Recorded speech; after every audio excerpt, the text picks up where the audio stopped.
Hello,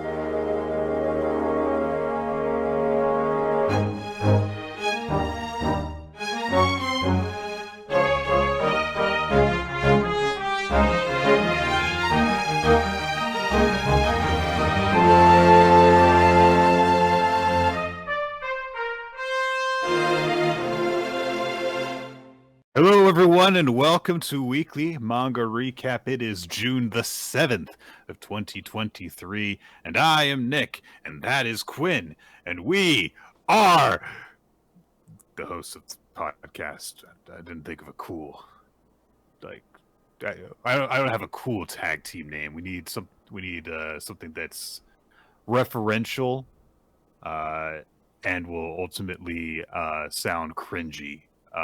Outside of the context of where we use this name, literally in 5 years. No, not. Did I say years? Sorry, months. 5 months. It'll sound cringy from. So. I think a lot of tag team names now feel like they're derived from memes. So we could be like, what's a good meme for us to do? The Orb Ponderers. People are like, I vaguely recall that meme from like last year, and I'm like, yeah. I don't even know what that is. It's this wizard pondering an orb, and people made a bunch of memes about it. It was good stuff. Okay, yeah. Nick, I have a thing to say. Happy Pride. Happy Pride to all of our listeners. I hope you're having a great time. Celebrate. Everyone is welcome at Pride, except for cops. So have a good time. I went to go see a movie yesterday. And I got to the movie a little early, so they're doing like the pre-show commercials, like where the quizzes and stuff might be. Right. And Regal Cinemas, where I went, was like, Regal celebrates Pride. And I was like, okay, we're going to talk about a good film, like a good queer film. Maybe we'll put a spotlight on some queer filmmakers or queer performers or queer artists in general, just like really focus on them.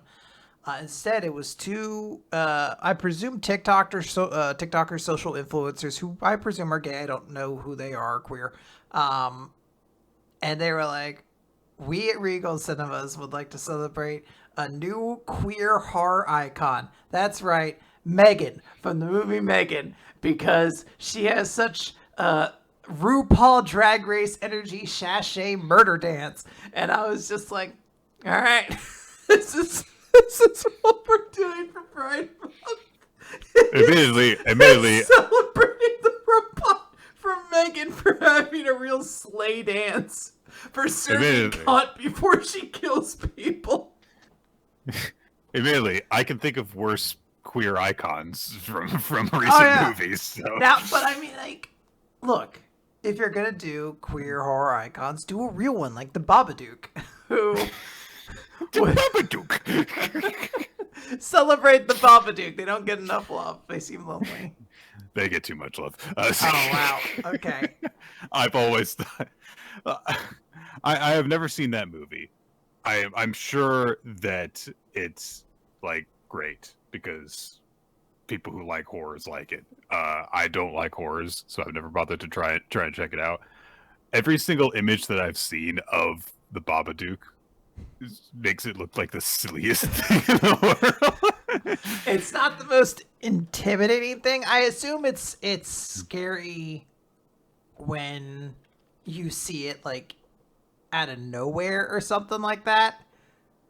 Like it just comes at you. But he does look rather like storybook friendly. Yeah. When you see it, My hands are too small for my body. Oh. Well, he's just a little guy. He's just having a good old time. I had to check out. Apparently, the director responded to the gay Babadook. Not accusations. Icon status, apparently.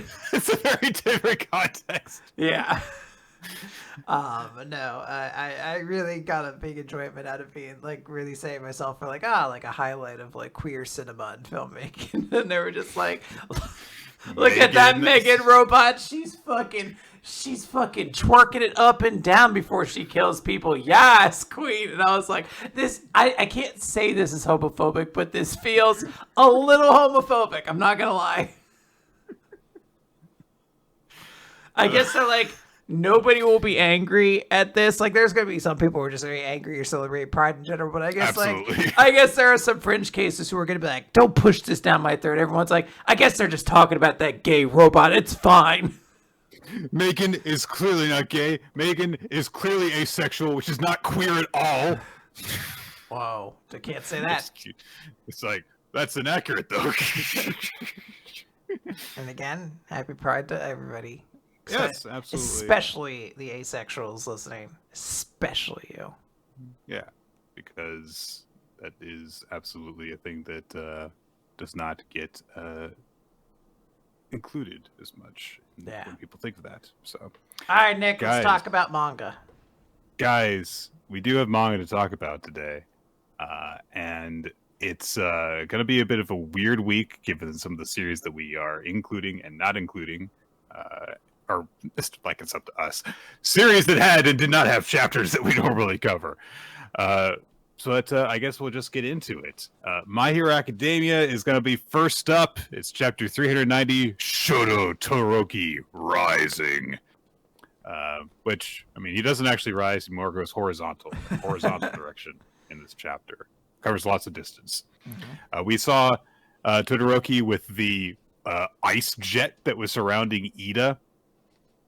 And apparently it's basically just kind of been helping Ida prevent from, overclocking this whole time.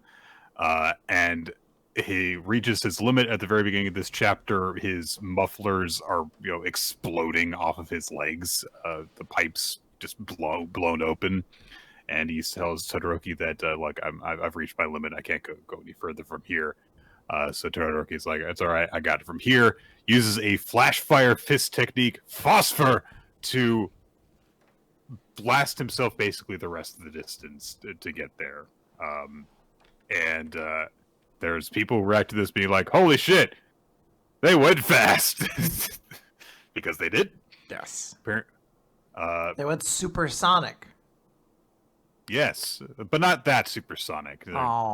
What? There's no Crush 40 playing. I mean, there might be. You never know. Why not? I don't know. I mean, I don't know. And Pride Month, come on, Nick. On Pride Month, queer video game icon Sonic the Hedgehog. You can't tell me he's not. I don't believe he's not based off the fan art I see on DeviantArt. Okay. Okay. Well, I just type in Sonic gay, and I just let the internet take me to where I belong. Sometimes butt fucking. Sometimes I had butt fucking to the end of it. And then I just let artistry take me from there. Love take me from there.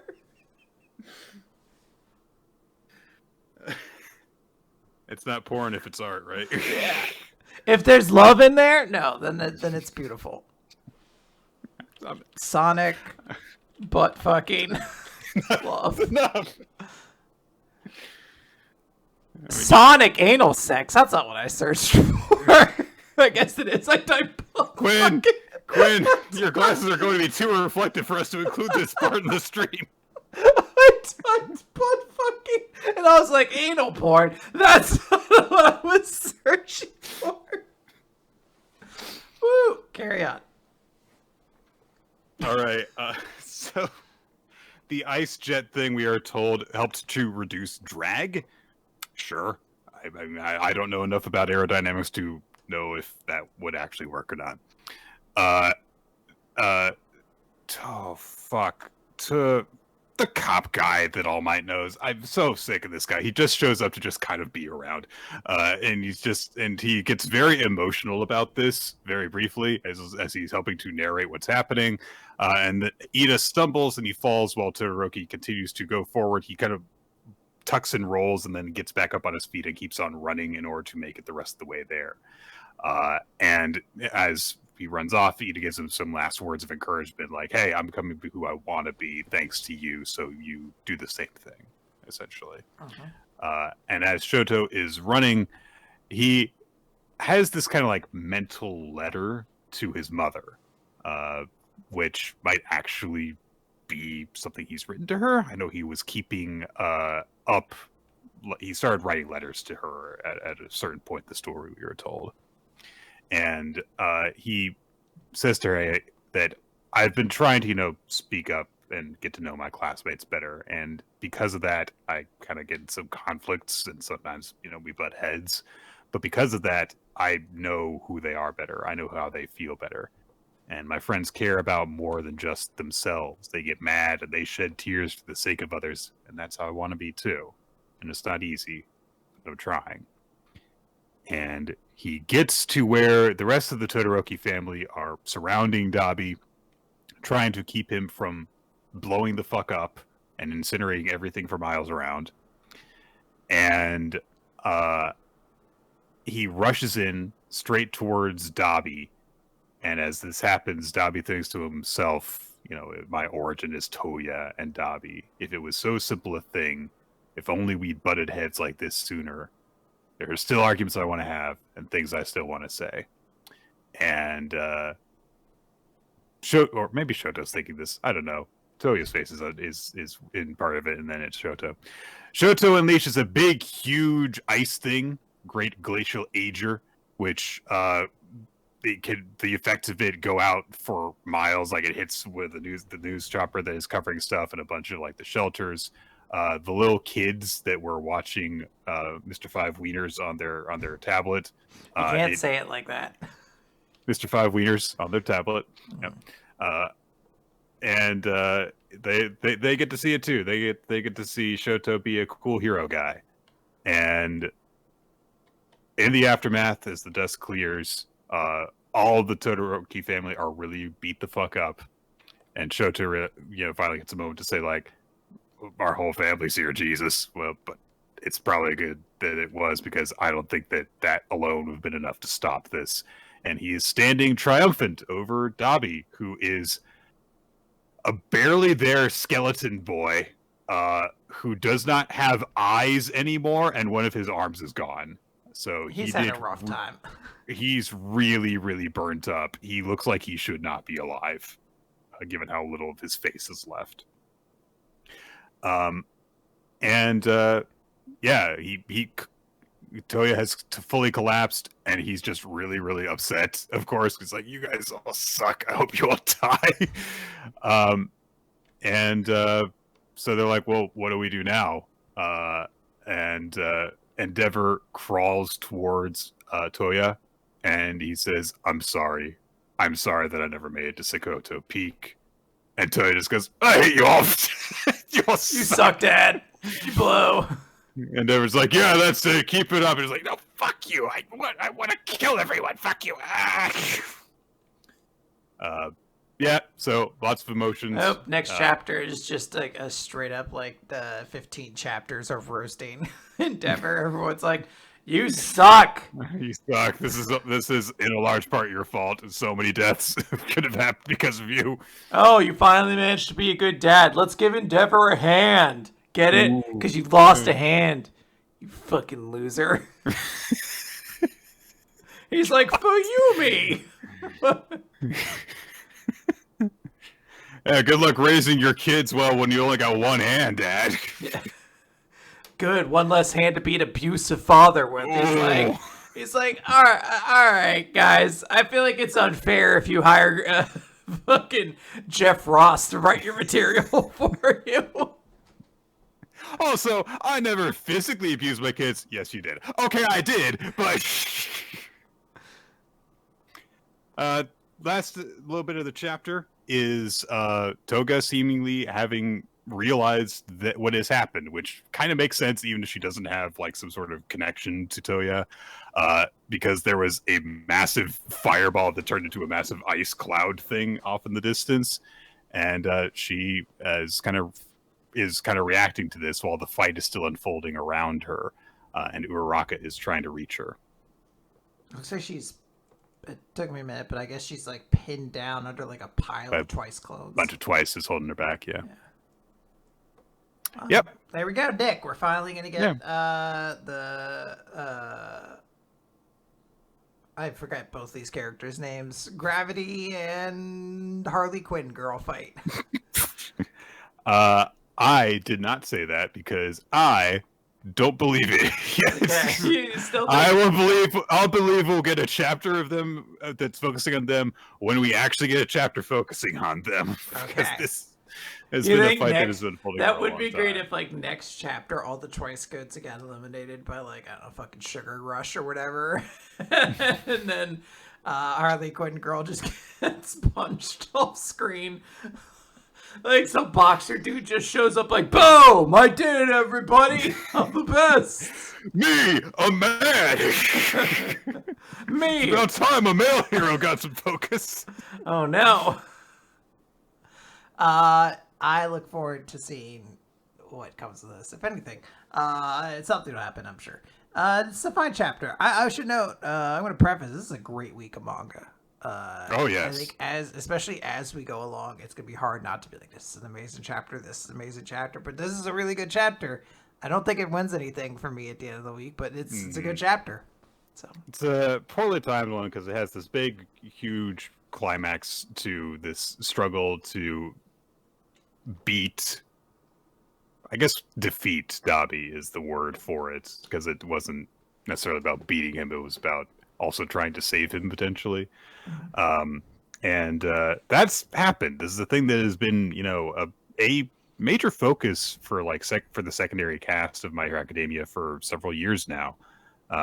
And it doesn't feel super impactful for me. Both, I think, because of like the pacing of how these last few moments played out compared to how we got to this point. With kind of jumping it back and forth in terms of the focus around this group battle. And also because it happened to fall on a week where there was a lot of really, really, really good stuff. So, yeah. All right, Nick, let's talk about Undead Unluck. This is number 161, Tenraisai. Tenraisai. Sorry. Yes. So we open in Hong Kong because apparently that is where they ended up crashing the space shuttle into. It was pretty close to that. So they're currently hanging around the international airport. There's like a little comments about how like the young characters are just able to like really chow down. But Creed, I think, is the one who asks, "Where's Fuko?" And I don't know who. I think maybe it's Nico or somebody's like. Maybe Sean. Yeah, maybe Sean. Somebody's like, she's over there. And it's Fuko who's eating noodles, but she's like looking about, like darting heads back and forth. She's like a glare as she's doing it. And like, I don't know. She's been like this since we got to Hong Kong. Cut over to Phil. Phil wants to eat something. And his mom's like, oh no, with your body, food will just. And she starts chomping down. And all of his wounds start healing. They're like, yep, I guess that's what his artifact does. Food will help heal him. And his mom's really excited because her little boy can eat food, and that's nice. Yeah, a robot boy can eat food like an organic kid. Mm-hmm. Nico walks over and is like, "Fuko, what the fuck are you doing? What you doing? Why are you so like nervous and high strung? Why are you so on edge?" And Fuko's like, "Because we gathered a lot of attention when we landed, and we may have been spotted." Rico's like, "Oh, by who? A new enemy? A UMA?" Fuko's like, something like that. She's still like glaring and just chowing down on noodles. She will not put that bowl down, no matter how nervous she is. She's very hungry, but she is still gonna glare. She just says, "You know what I'm talking about, Mr. Fang. Like he's totally obsessed with fighting me, and he can bump into him at any time." Nick was just Mr. Fang right there, as he killed a bug instantaneously. In my mind, I was like, "Oh yeah, I forgot about the fact that Fang exists in this world."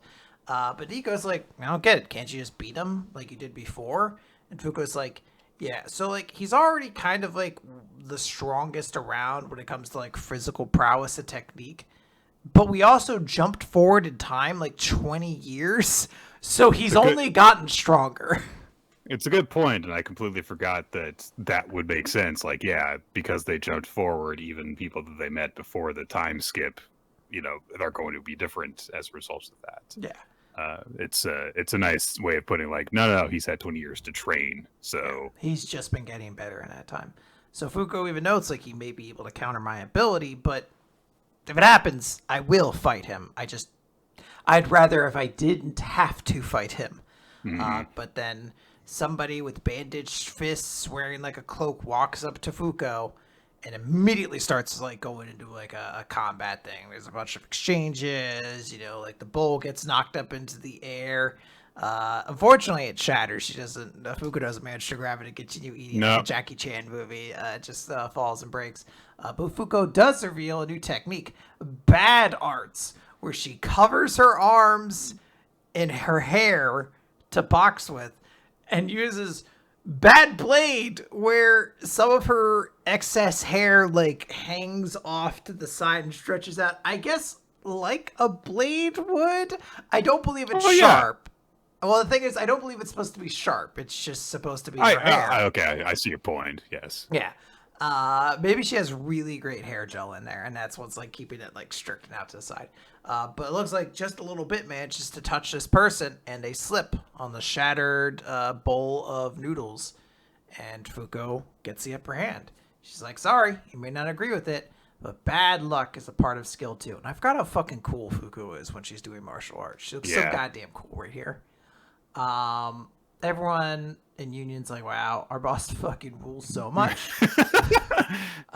The person who attacked like kind of backflips away and immediately like prostrates themselves like, I'm sorry, I need to ask for your strength to help me. You're the only person I can ask since you handed Fang defeat in the past. I can no longer stop him on my own. I would like you to enter a certain martial arts tournament, and there you must defeat and stop Fang. And also my brother, Shen. You have to save him. So a couple members of Union are like, I don't know who Shen is. Gina's like, I think I may have heard that name before. I think that's who Fuko said their master was. But Fuko immediately is like, okay, fill me in. Tell me everything that's going on. Nico's like, didn't you just say fighting was too much trouble? And she's like, that's one thing, but this is another. So, all right, we're going to go join this tournament. Cut over immediately. It's the day of the preliminaries. It's the Tenrai Sai. And they're like, this is the strongest martial arts tournament in the world. It's going to be split into multiple blocks that are basically just going to be kind of like battle royales. Whoever survives will continue moving on. Yeah, it's like the Colosseum battles in One Piece, where they just narrowed it down to those people after huge battle royals. Yeah. Yes, they know which where Lucy met Moosey. Oh, I miss Moosey. I love Moosey. They know like, hey, whoever survives will face the champion, who is the pinnacle of martial arts, Fang Colon. And Fang is just sitting up there in his chair with his arm there, and he's like, this is so stupid. I could beat everybody here right now. I only want to fight one fucking person. And his, whoever his, like, little narrator is like, no, we have a tournament. We gotta do the tournament. Let's start the tournament, guys. Because Fang's just shitting on it. Listen, we have to have a full tournament where all the rounds will have battles that will be featured and lots of characters that will get a lot of focus. Long battles in many rounds, okay? This is how tournament arcs work, okay? Yes. So we cut over to Fuko, who's kind of like in a robe, and all the martial artists are looking down on her. They think Fuko's a guy. They're like, oh, look at this guy. He's fat and also kind of sloppy, which I don't get either of those. I don't know how you would assume sloppiness when this character is yet to move, and I don't know what about Fuko would indicate that she's necessarily fat per se, but maybe they're just being mean dickheads for the sake of being mean dickheads. The only thing I can think is that because she's wearing a cloak, it obscures like her features. Okay. And that is it. Like, they can't know what she actually looks like. Maybe it's because when she's got the cloak trailing down from her shoulders, it makes her look stockier than she actually is. I guess so. That's the only thing I can think of, because literally I was like, there is no one who could look at Fuko as she is currently and think that she's fat. Like she's a physical specimen. I was gonna say she's extraordinarily ripped. Not that there's an issue one way or the other. But it doesn't matter because these are big dumb jerkheads who they ring the gong to start it, and Fuko, boom, cloak comes off. She whoops all their asses and immediately eliminates everybody. Announcer's like, oh my god, in Block A, every fighter's fallen except for one. No, it's not just there. It looks like each block has a fearsome fighter who's mowed down everyone else, and they're all new faces. This is crazy. So Fuko has won her block. Billy has won his block using close quarters combat. Void has won his block using boxing, which I do love the idea. It's just like the gong, it's just like boom, boom, boom, like knockout punch, knockout punch, knockout punch. And Yusai has won her round using her quick draw style. She's literally sitting on a pile of bodies drinking from her gourd. And they're like, this is the wildest start to a Tenraisai history. And we just end the chapter with Fang excitedly silent saying, you are here, Fuko Izumo. Yeah, it's exciting stuff. I love the pacing of this chapter. Just like no fucking around. It's like, all right, we're doing this. we're gonna go and find Shen and find out what the hell is going on with him, which has me very excited because I love Shen. And I like the way that we just sort of like, okay, yeah, it's like, look, we're not going to fuck around with a long-ass tournament. It's like, no, first round, done. It's the only participants left are people that are in Union. So we're just going to fight Fang and possibly Shen, depending on exactly what the situation is here. That's the thing I'm most curious about, is to find where Shen fits into all of this, because it was like, save my brother Shen. I didn't mention it, but I got confused, and I thought it was Mui the first time, before I realized it was Shen's sister who got Tekken to death, basically. Right. That's what happened, right? She got thrown off a cliff or something like that? Yep. Yeah, okay. Yeah, in order to make Shen feel loss and make him the ultimate martial artist thing. Yeah. Tekken to death, then. Good. Right. I also, just as the last comment, want to say that I love Fuko's Chun-Li-esque look, because she's got the chipao, but also she's got that hair bun thing. I'm not sure exactly what the term for it is, but I get the impression that we're supposed to assume that she is specifically avoiding using her hair for techniques like the one she used at the beginning of the chapter for this. But yeah, we'll see how things play out from here. I'm very excited to see a martial arts battle go down, because those are cool and fun. All right. Let's talk World Trigger, Nick. We have 2 chapters of World Trigger to talk about. Two chapters. It's chapter 233 and 234, the away mission test, part 30 and part 31. Are we actually going to wind down on this story? Nick, we are legitimately getting to the end here. I think it might actually be happening. We're not. We are, to be clear, we are not there. We're not there. We are getting close. So last time we kind of concluded on the note that Ninamiya's squad had been really struggling in this latest round of team battles. And in fact, in this final round, they lost all but one of their 9 matches.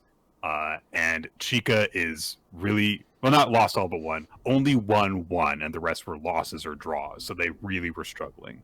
And Chika is very depressed about this now. She's feeling really down on herself.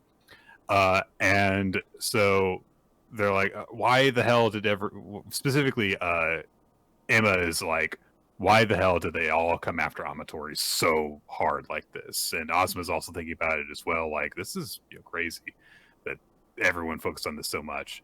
And Ninamiya is like, so Amatori figured out what's going on with you? And she's like, I can't do anything, right? I'm sorry. And their operator sort of says, like, it's not your fault. And Ninamiya's like, no, you don't seem to understand. I told you guys up front I wasn't going to give specific commands because I wanted you to think and act on your own. Do you remember that? As long as my squad members followed that overarching directive, then any and all responsibility lies with me. And Chika's like, I mean, I get that, but... And she thinks about how things were with Tamakoma too. when Osamu said, like, hey, you were acting on my orders and it's my fault. And then she stepped up and she was able to overcome her mental block and shoot someone for the first time. And she says, but I want to be able to take charge and do my duty right. Mm-hmm. So there's a beat between everyone. And Ninomiya says, so you're saying that you didn't achieve that? She's like, yeah. And he says, attempting to reach a solution on your own is admirable in a way. But as soon as you realized you were in over your head, you should have spoken up and asked for help. And there is a moment, which we call back to, where Ninomiya had said, if you're having an issue, speak up. And she's like, no, I'm fine. And Ninomiya says, you need to do that before the point of no return, not after things get out of hand. And then Azuma chips in and he says, look, this is a test. And the point of a test is to learn what you can't do, and so that you discover your own shortcomings. And this has brought to light one of your issues in advance of the away mission. So that's good. Yeah. So don't be down on yourself. Improve yourself before the big mission. And Ninomiya's like, yeah, that's exactly right.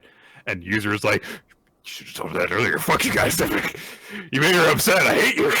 I do love that, like, Ninomiya and Azuma are both, like, being really good teammates right now. Like, yeah, they're both like, yeah, we're trying to help you out. This is a lesson to be learned from. Like, obviously, what's his name is just like, you should have said something earlier. But it's like, no, they are actually trying to, like, help her out as, like, mentor figures.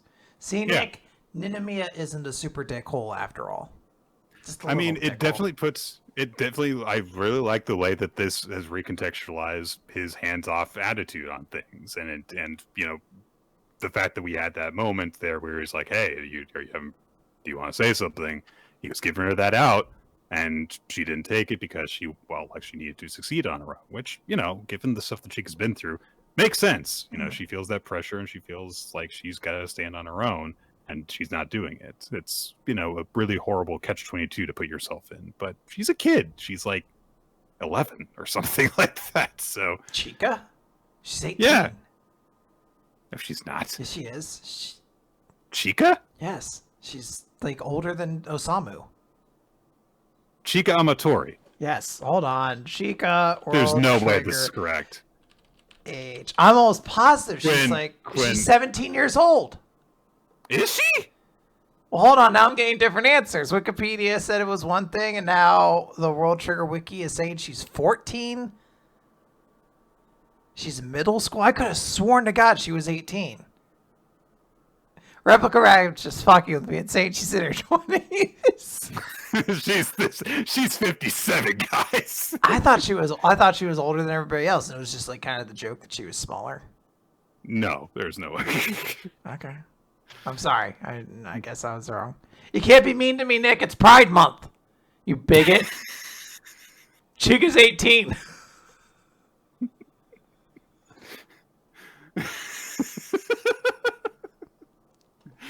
It's a common stereotype to refer to LGBTQ people as not understanding the age of fictional characters. I win. That's why I was looking up Sonic butt fucking. Sonic butt fucking love, Nick. It was romantic. That's right. They're all over 18. Absolutely. I mean, they are, except for Cream, but no one would search for that. You're a fucking weirdo if you're searching for Cream. Sonic's like 15 canonically. Oh my God. Sonic is Sonic canonical age. There's no way. 15! You can't. Got it in one. This is prejudice. This is bigotry more than I've ever experienced before in my life. But in hedgehog years, so it's okay. 15 hedgehog years is a good point. That means he is an old man. Yeah. All right. Anyway, we did that at a bit of a scene cut. We cut over to the management HQ desk, and really we just kind of get a summarization of how the different squads have performed in the simulation battles, going from best to worst. Suwa Squad in this round did the best. So, hey, all the adjustments that Osamu and company made really paid off. All that information training they did, it pulled them through when the points mattered the most, and they did good. Kitazoe's squad did the second best, and apparently their big thing was instead of doing covering fire bombardments, they just did focus cannon fire. Ooh, such genius strategy. But I guess everyone just kind of like played things one way because they were expecting it to go that way, and then they were not able to cover it. And then it was Utagawa's squad and then Kodera's squad because they colluded with Suwa squad and they got some sweet info from them. Helped them out. OG squad was just behind them, and we are told that they used a unique strategy to produce these results. And we see OG planning with the crew ahead of time and saying like, "Yeah, why don't we like just swap around the units that we're all controlling?" And they're like, "Why should we do that?" And OG says, "Well, here's an example. Ikoma."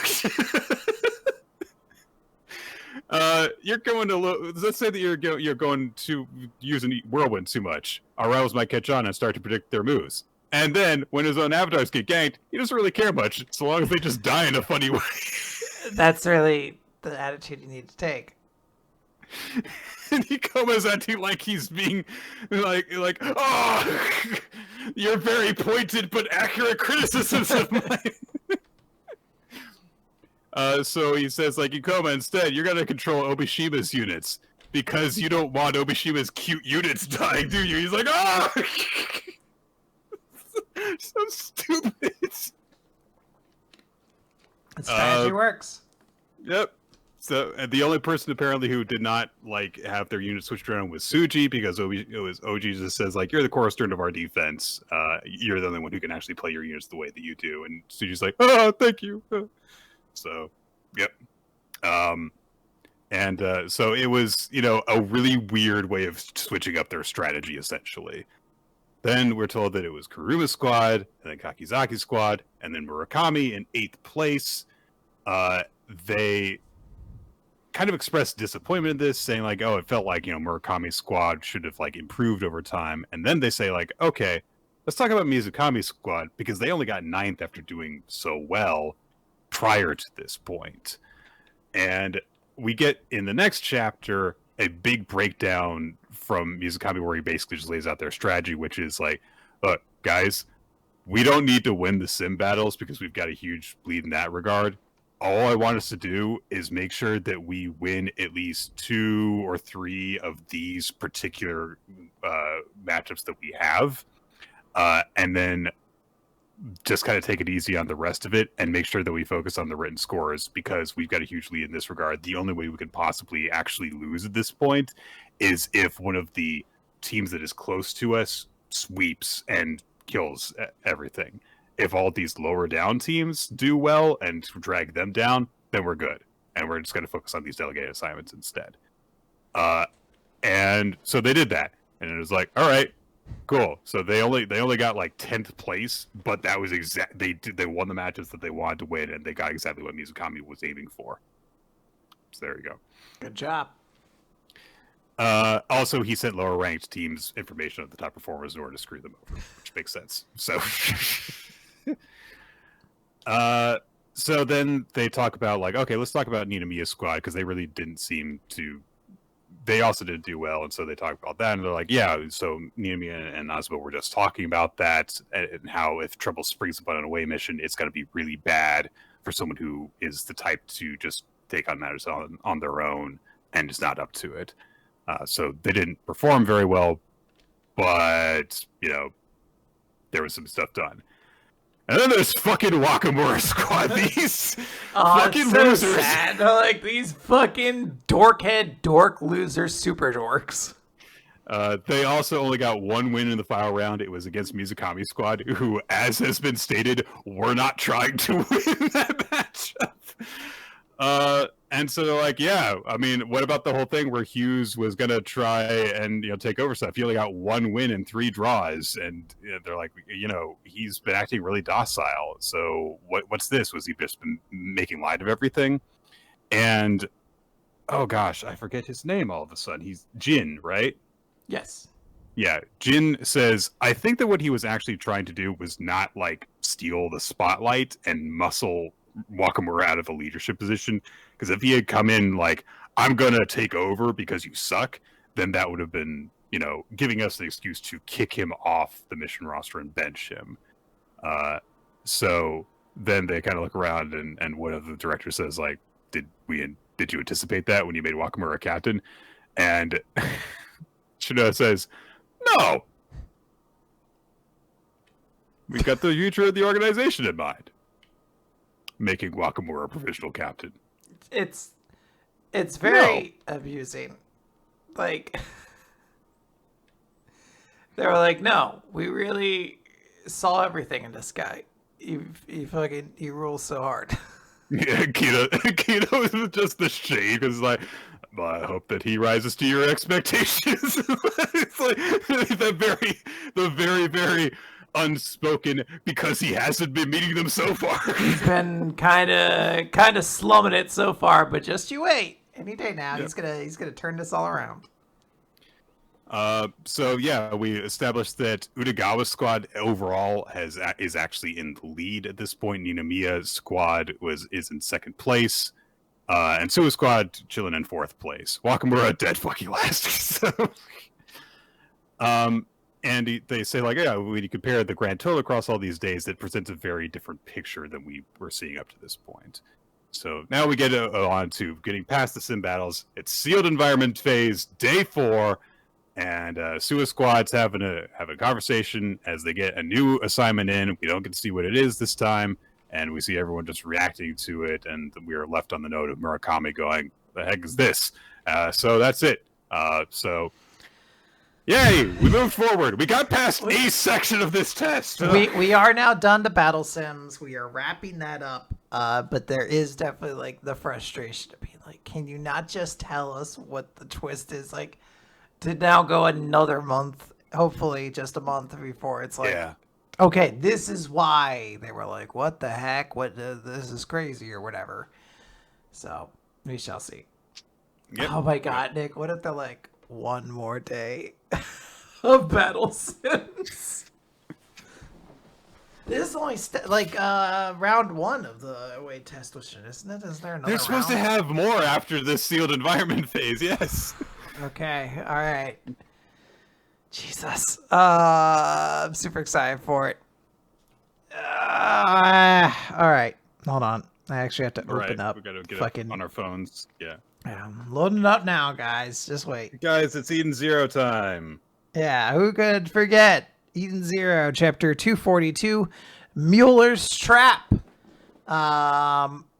So we open in the temple on Nero 1, where everybody's like, oh my God, our spaceships are like launching without any pilots, even the ones that don't have AI in them. This is crazy. What's happening? And then we cut, and honestly, I can really sum up most of this chapter in the Eden Zero crew does a space battle and shows off their space skills. Rebecca shoots a whole bunch of them, and it's commented upon that she's like a good shot and a good pilot. I understand why she's a good shot. I don't know where. I guess just in 3 years she's become a really good pilot as well.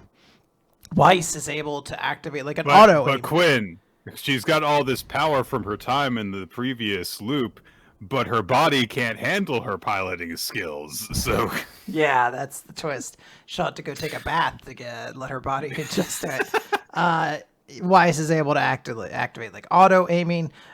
Clean and Jin do nothing, but they're also included in like, wow, you guys are so strong. And then because the Owl Cosmos is kind of also an ocean, Laguna uses some of his water powers, which I don't understand the mechanics of, but I'm not going to think about it because it is kind of cool looking. And Shiki can use his gravity to deflect bullets. So like, wow, these guys are really, really strong. Valkyrie comments on Homura. She's like, oh, I didn't know you could fly a ship. Well, then Homura comments on Valkyrie because she's like, wow, my mentor is super overpowered. Yeah. Yep. That happens. Yep.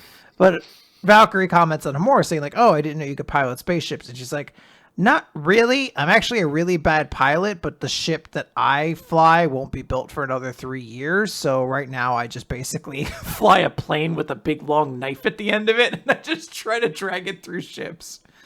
And then the Eden Zero does a big space blast, wipes them all out.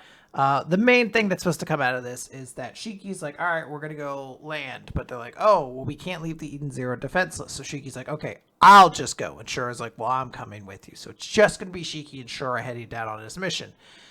Cut over inside the temple, deep snow. Dr. Mueller's like, these meddling kids. Ooh, they're just doing the bad things. And then he becomes like a weird little scientist. He's like, oh, Stan coffee. I can't find it. Must be mysterious time-space paradox. And then he's like, oh, wait, no, I'm holding it. But he notes, like, I have been listening in to everything that they've been saying on the ship. They don't realize it, but I've basically hacked into their systems. And one of the sentences that was said was Zeta was like, wow, these guys are really strong. And I forget who, I think it's like Hermit or something's like, yeah, it's all thanks to the training you gave him in the last world. And that is what Mueller needs to be like, the last world. Oh, yes, time, space, paradoxes. I could perhaps travel worlds.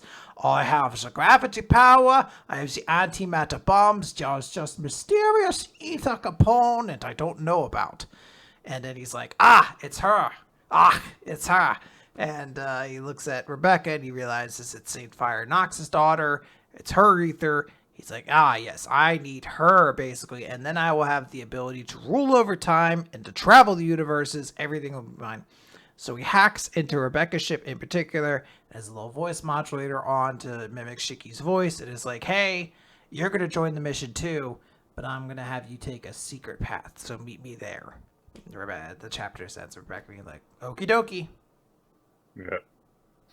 The best part of this chapter is that Mueller's coffee mug has the chemical formula for aspirin on it. Do you like that? That's about it. Okay.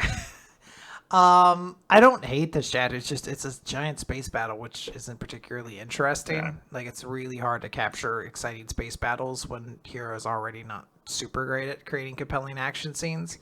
And he did insist on putting all of the girls in the Darling and the Franks cockpit so that they're leaning forward in their tight outfits and stuff. And it's like, all right, okay. Yeah.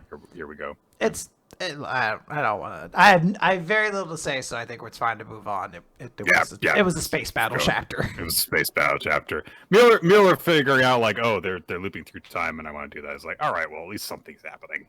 So. Nick, do you think he's going to be an intimidating threat, or do you think he's going to be beaten in a week? Given the impression that he gave off in this chapter, I don't really have high hopes for him. So, yeah. Let's go to Akane-Banashi Story 64. This is so stupid. Not Akane-Banashi. That's the name of the title. That's the title of the chapter. Which, by the way, there's a very cute, fashionable Akane on a scooter as the cover for this chapter. It's got nothing to do with what happens in it, but it's funky. So the critic that is one of the judges for the test is reacting with that sentiment of this is so stupid as he's watching Kaichi's performance. He's just thinking like, look, Rakugo has all this tradition steeped in it. You're just a Zenza who is taking all the work that's been passed down to you and you're rearranging it to your own liking. You're making light of that proud tradition. So Kaichi, he's going through his story about Yotaro, the bumbling kind of guy who is working at a shop, and it gets to a point in the story where a visitor comes in, and the visitor says, "You see, I'm here for an errand for a fella named Sakichi Kagaya Nakabashi. Tell your old man I'm here to confirm 7 items that your broker Yachi purchased in your name, specifically Wakizashi with decorative pieces by Yujo, Sojo, and Kojo, and the Hip Hop.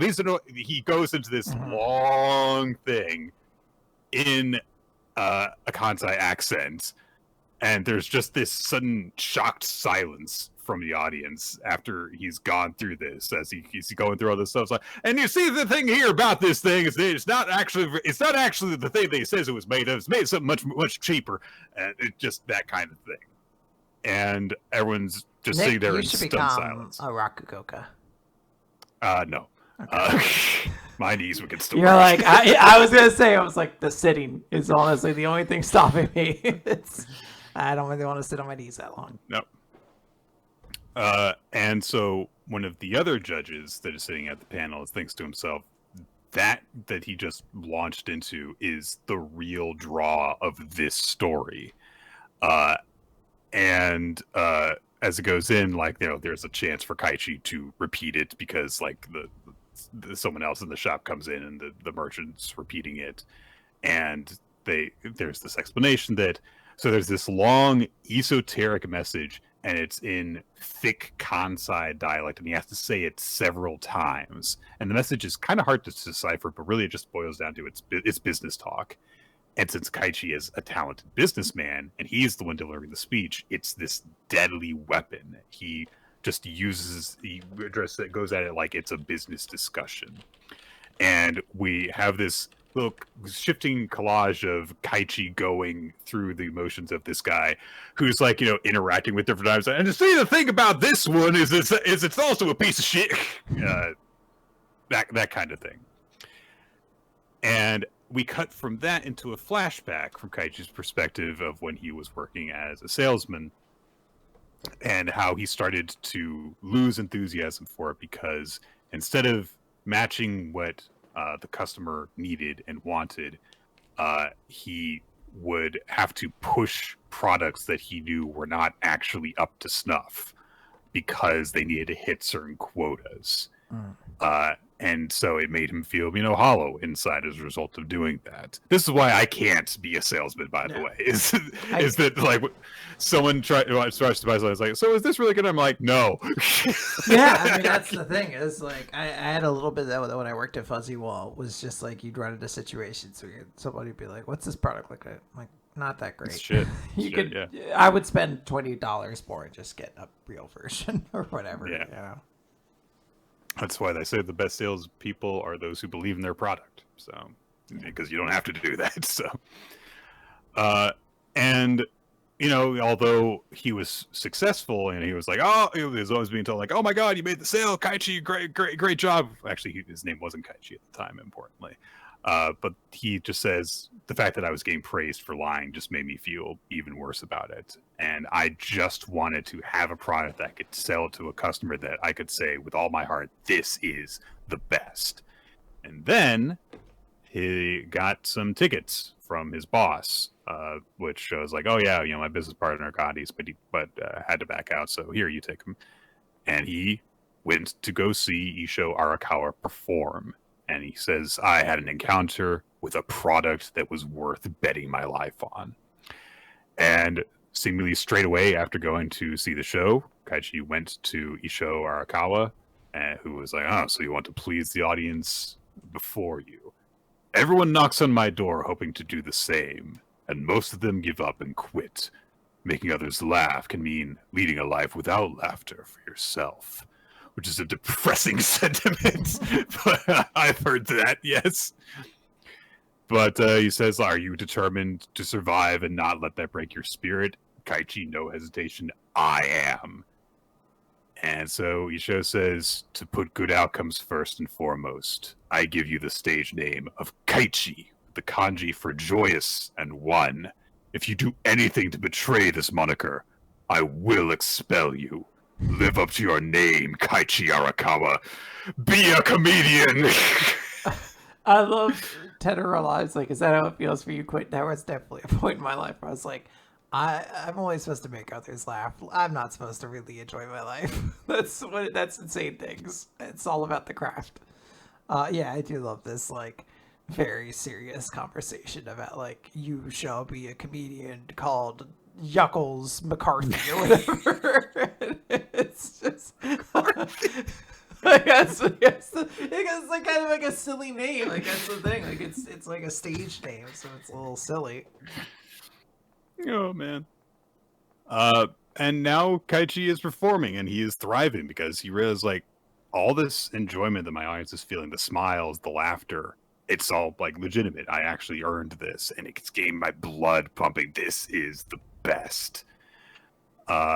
And so the judge knowing, like, like, look, he's got, perfect rhythm and enunciation and projection, and it's not just that he has practiced this, he's just has that desire to entertain, and also a strong, sturdy core at the center of everything he does.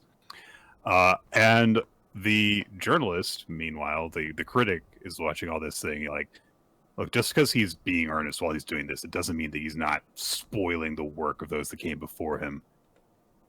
But then again, it's not often you see a man so dedicated to his audience. And as he's, leading up to a big finale, and he just ribbons, Yukaichi ribbons as part of the performance, the critic is like, this is so stupid. He says it, like through this like kind of resentful grin, and that's such a great way to bookend the chapter, beginning with like this is so stupid, and ending with this is so stupid. And I've made that switch on a few things in the past before, and I totally get that feeling, and it's a great feeling. Yeah. It's just a great self-contained chapter right here. It's literally how like my first Orange Cassidy match went, where I was like, this is so dumb, and then by the end you're like, yes, this is so dumb. It's a great feeling.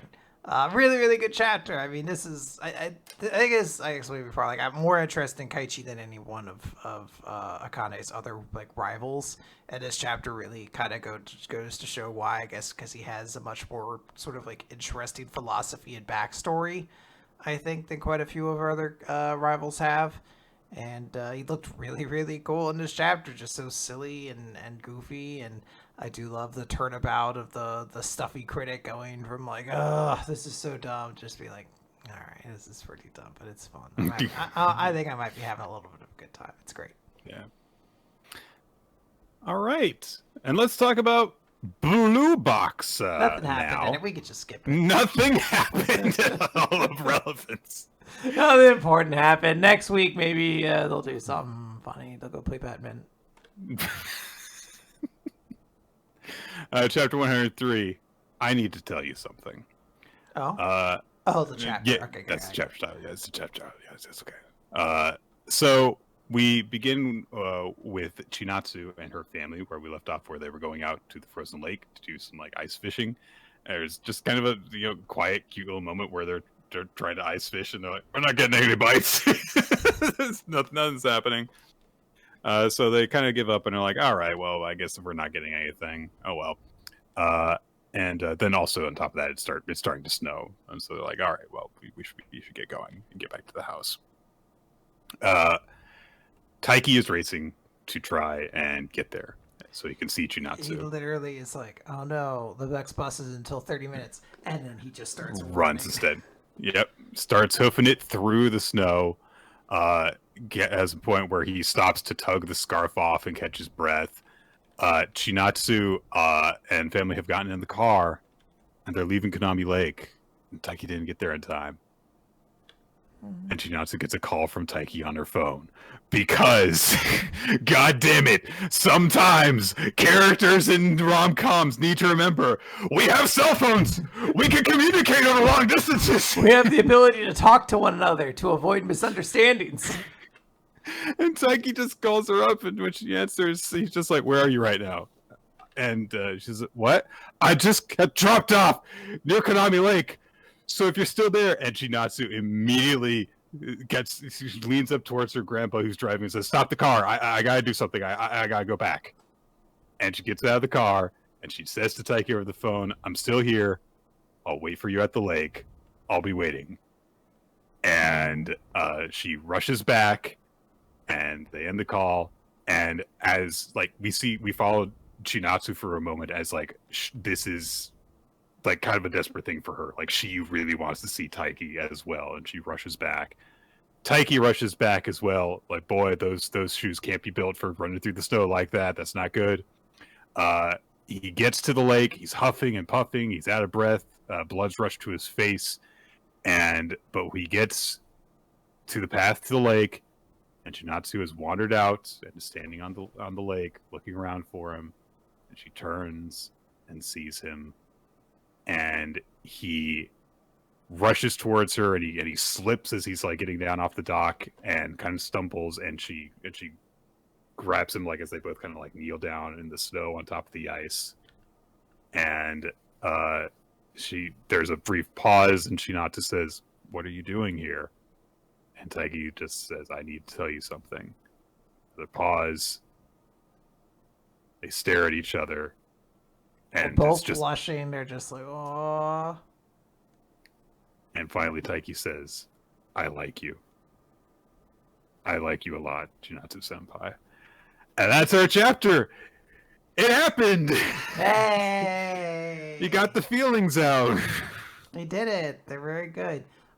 This is such a good chapter. This is so sweet. It's so earnest and beautiful. It is, a cliche, like we have to run to catch each other, but it's done in a smart way.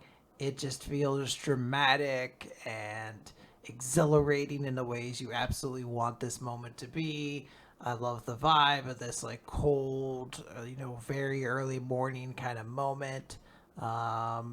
It's great. I do have anxiety. I know they established that you can stand on this lake and it's fine, but there is a part of me that's like, get off the lake, you fools! No, the heat of your love will make you sink. Yeah. But this is such an extraordinarily satisfying moment. The art's on point. The pacing's on point. This is like just a beautiful, wonderful chapter all the way through. Yeah, and we'll find out what happens from here. Like, I'm not interested after this. This is. I'm dropping off after this point. I'm so excited, honestly, to find out what happens next. Because I mean, excited. we know basically that Chinatsu fully likes Taiki back. So, what's going to happen now that he has confessed to her? Are they going to try out dating? If they do, how is that going to affect things? Like, are they going to like tell anyone? Are they going to try and keep it a secret, considering the fact that in a week or so after this, they're going to have to go back to living under the same roof, or at least that was the plan initially? What kind of complications are going to arise in terms of that? So there's a lot to be like, well, what's going to happen now that we are past the point of like, when are you kids are going to fucking say that you like each other? There's so much more complicated stuff now beyond that to make things interesting, which is the thing that so many romance stories don't understand, is that there are interesting stories to tell after the couple decides to get the feelings out. All right. So yeah, we'll find out more later. Let's move on though. There's not a whole lot to talk about in the chapter beyond that, because it's really just like a very beautifully built up single moment. So, yes. Cipher Academy, morgue.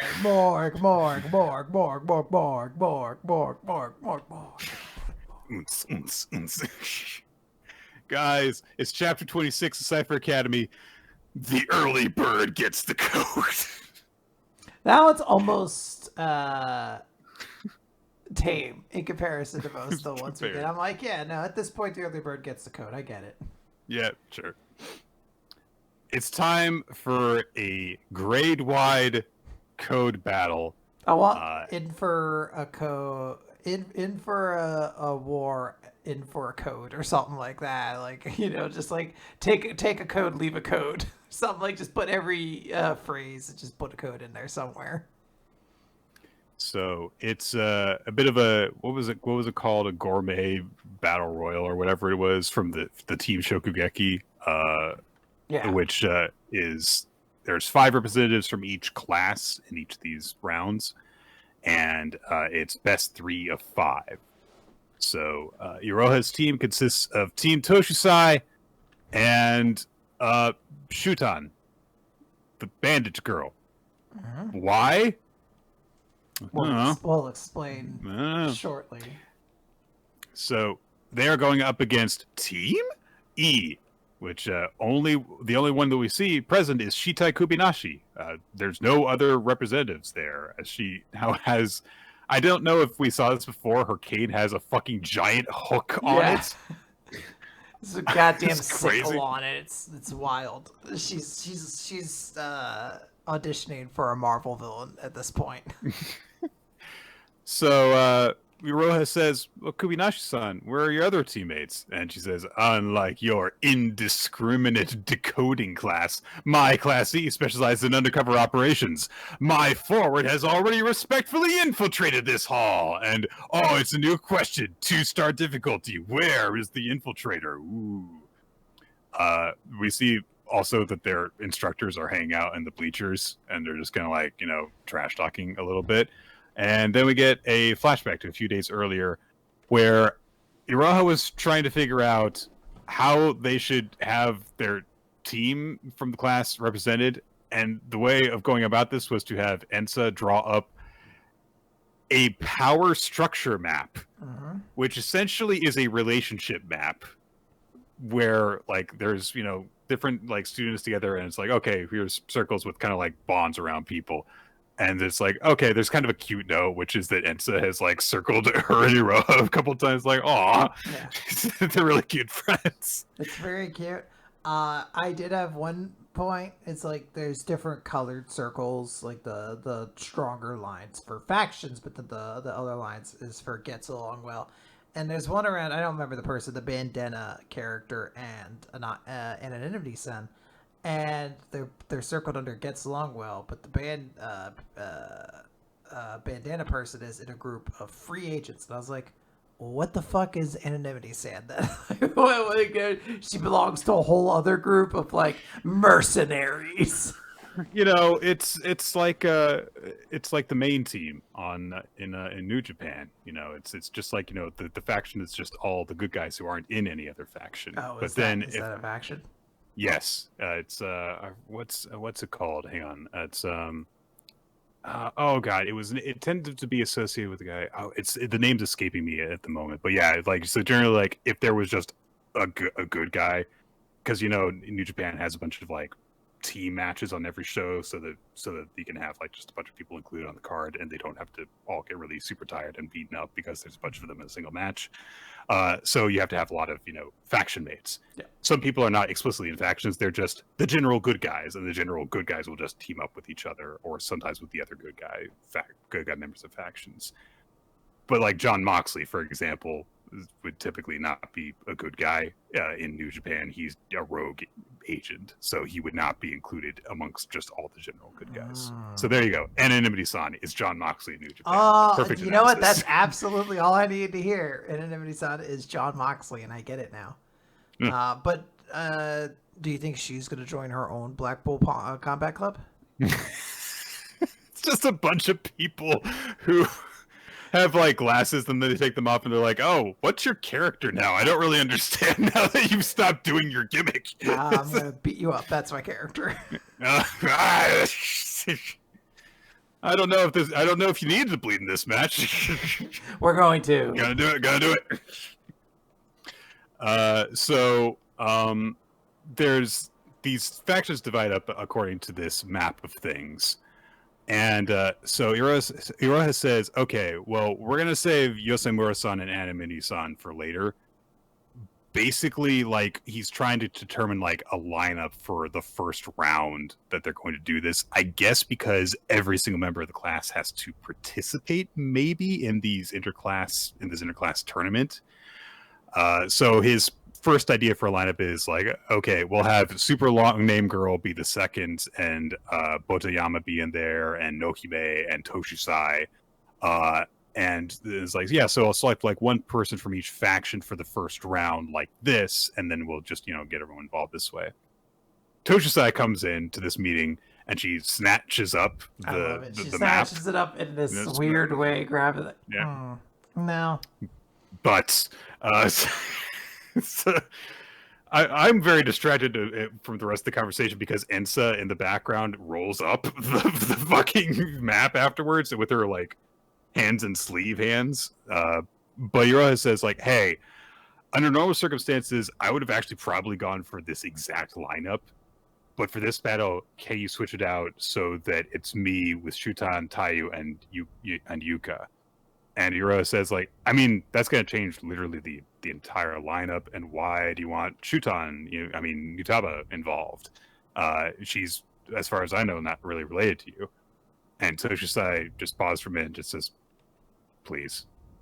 Mm. And it's like, oh. So there's a shocked moment from Ensa and from Iroha that she was just like very, very like polite and quiet about it. And he says like, all right, look, I'd never ignore a request from you, even if you didn't say something like that. But hey, also if it means I get to add her to her team, then it'll be a dream come true. So we cut to the present, and so Kubinashi says, what, you can't find my ally? In that case, is it safe to say that we win by default? And Hiro's like, there's not anyone hidden here. You're just trying to get an easy win by saying that. And Kubinashi's like, oh, really? Is Hokiboshi, the forward from Class C, really hiding in this hall or not? Let's make it a bet then. And then Iroha starts to go, well, that's element. And Iroha comes running through the door. I love this line. For some reason, 5 people challenged me to a code battle in a row in the hallway. What a line. Just the big Pokemon, our eyes met, battle rules kicked in, and Iroha comes in. All the people on his team turn to look at him like, what took you so long, basically? And then Iroha looks at himself, and then it's like, all right, I guess the jig's up. The fake Iroha wipes off the makeup and reveals himself as Hokiboshi, the forward. It's like, I was in disguise. It looks so cool. It's like, all right.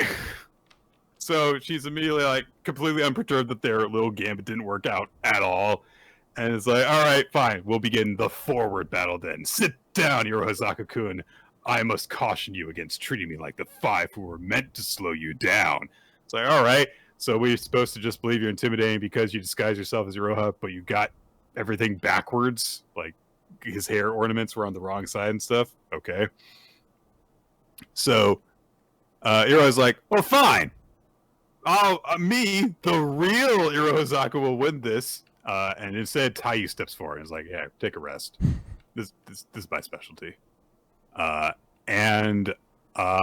Immediately also sits down into the fucking the trademark like, yeah. I'm about to haunt your goddamn dreams pose. Yep. I also like that she notes as while this is happening, it's like, you're allowed to refuse code battles, right? So yeah, Yugata sits down in her Kaki pose to take on Hokiboshi, and who's like, are you annoyed at how perfectly deceived you were? And Yugata says, I let you continue your ruse on purpose because I kind of thought it was really artistic how you kept on acting when you thought that you had us all duped. It's like, I don't really know who to believe, and I think that's kind of the point. Yeah. So, fine. So Ikebushi's like, whatever. I hear that you're skilled at puzzle rings. How about a code battle with these? 3D Tetris pieces get brought out. They will assemble into a cube. It's considered a 4-star difficulty, which I feel kind of upset about. We'll talk about it in a second. Okay. She refers to it as a cube clock, where there are 9 letters written on 6 faces of cubes created from blocks. It's a time attack battle, where the winner is whoever can answer first answer the question posed by the sentence created from the 54 letters. And so Hero's like, oh yeah, I've kind of done puzzles like that because you just have to make a cube out of the shapes. That's kind of easy, right? And Tochusai says there are 240 different patterns you can use to create a cube, but because there's a message on the outer sides of it, it limits the number of correct patterns to just 1. So Hero's like, well, but won't it be easy for it's not going to be easy for the opponent though, right? And Tochusai says, well, I don't know, because according to Kagoe, Hokiboshi is skilled enough that she would have definitely been scouted by the Nohime family if she was in Class A, and it would have been for twice the price that you were scouted for, Iroha. And their Class C's teacher is like, yeah, I've created this puzzle for us. I really want Borg to become the power scale of this series. Like, you were scouted for 100 million more, but this person is a 200 million more character. They're like, that's so many more Morgs! So many Morgs! And then you find out that, actually, I did the conversion. It's worth about $30 more. He's turning into a Super Morgan. So, Yugata just reacts to this because I was like, difficult rules. And Hokibashi says, "Oh, come on! Don't tell me you can't even understand the rules." And Yugata says, "No, you don't get it." And she has taken her little key and lock puzzle apart in one hand and says, "What I meant was, it'll be hard to hurt you. It'll be hard to win without hurting you under these rules." And Hokibashi's like, huh? It immediately the background starts shattering.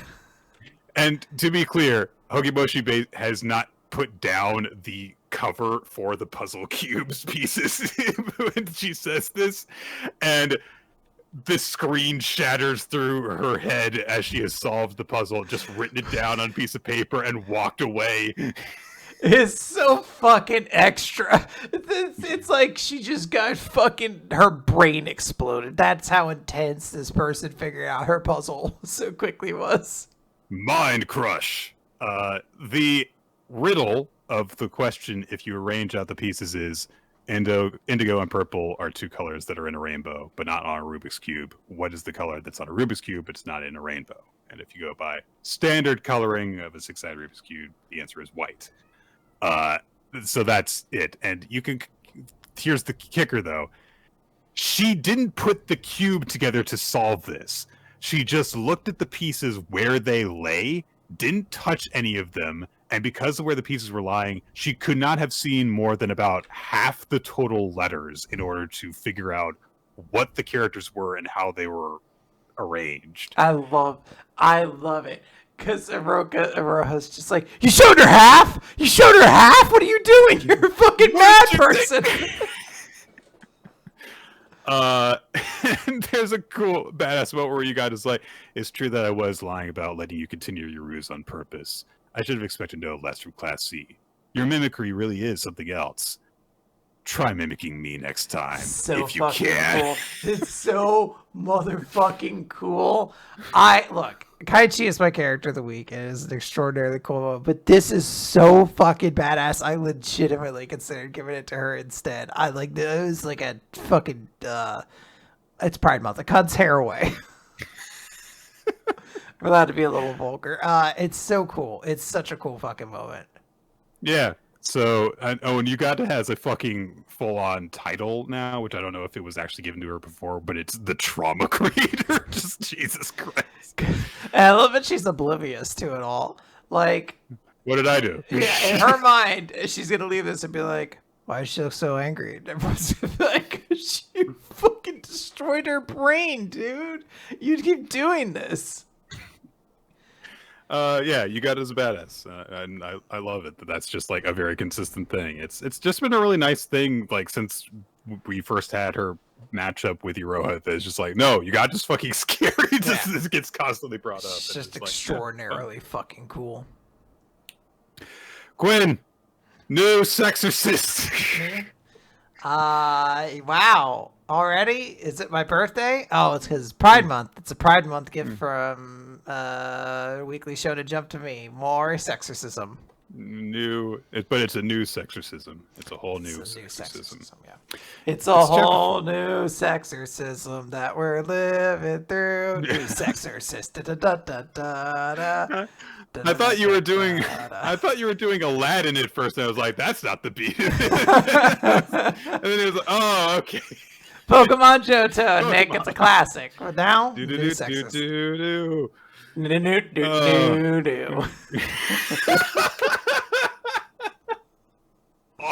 All right. Chapter 4 of New Exorcist, Senpai's Soul Gear. We get a brief overview of what exorcists fucking do, and how, like, there's not a whole lot of spirits left in Japan because exorcists are apparently good at their jobs, except for here in Kaguya City, because there's a whole lot of emergencies here that use memory modification stuff to help people out. And yeah, so our senpai is like, yeah, so I'm an exorcist. Nice to meet you properly and stuff. Yeah, so the whole thing with the spirit attack in the first year's classroom, in chapter 1, you weren't supposed to know about that because your memory should have gotten wiped. So, oh well, yeah, I'll just drop it for now. I'm sure it's nothing. Yeah. But she says the spirit was defeated before the exorcist arrived, so I guess you did that, right? He said, and Gakuro says, yeah, I did. Oh, okay. So you've been defeating the very spirits around the school. Yeah. Oh, it's no wonder you fell for that trap so easily. It turns out that when he rescued her, quote unquote, from that spirit, when they first met each other in the previous chapter, that was just kind of like a lure for whoever was defeating the spirits, and it worked. Hey, you're a gullible fool, Gakuro. So she says, so how do you have all that power then? And Gakuro says, oh, my sister, who's not related by blood, gave it to me. This shit again. Yeah, so Nue bursts in as he's about to literally just say, Nue gave it to me. And instead she bursts in and is like, Gakuro, you're supposed to be in the classroom. I'm Gakuro's sister, Sayako. And New Senpai's like, you've got a sister? Oh, wow. And she's so fucking hot. She's so fucking cool. I mean, you say that. And yeah, she says that. She's like, wow, I just wish you guys weren't related by blood. He's like, well, I'm going to blow your mind right now. We're actually not. Oh, lucky!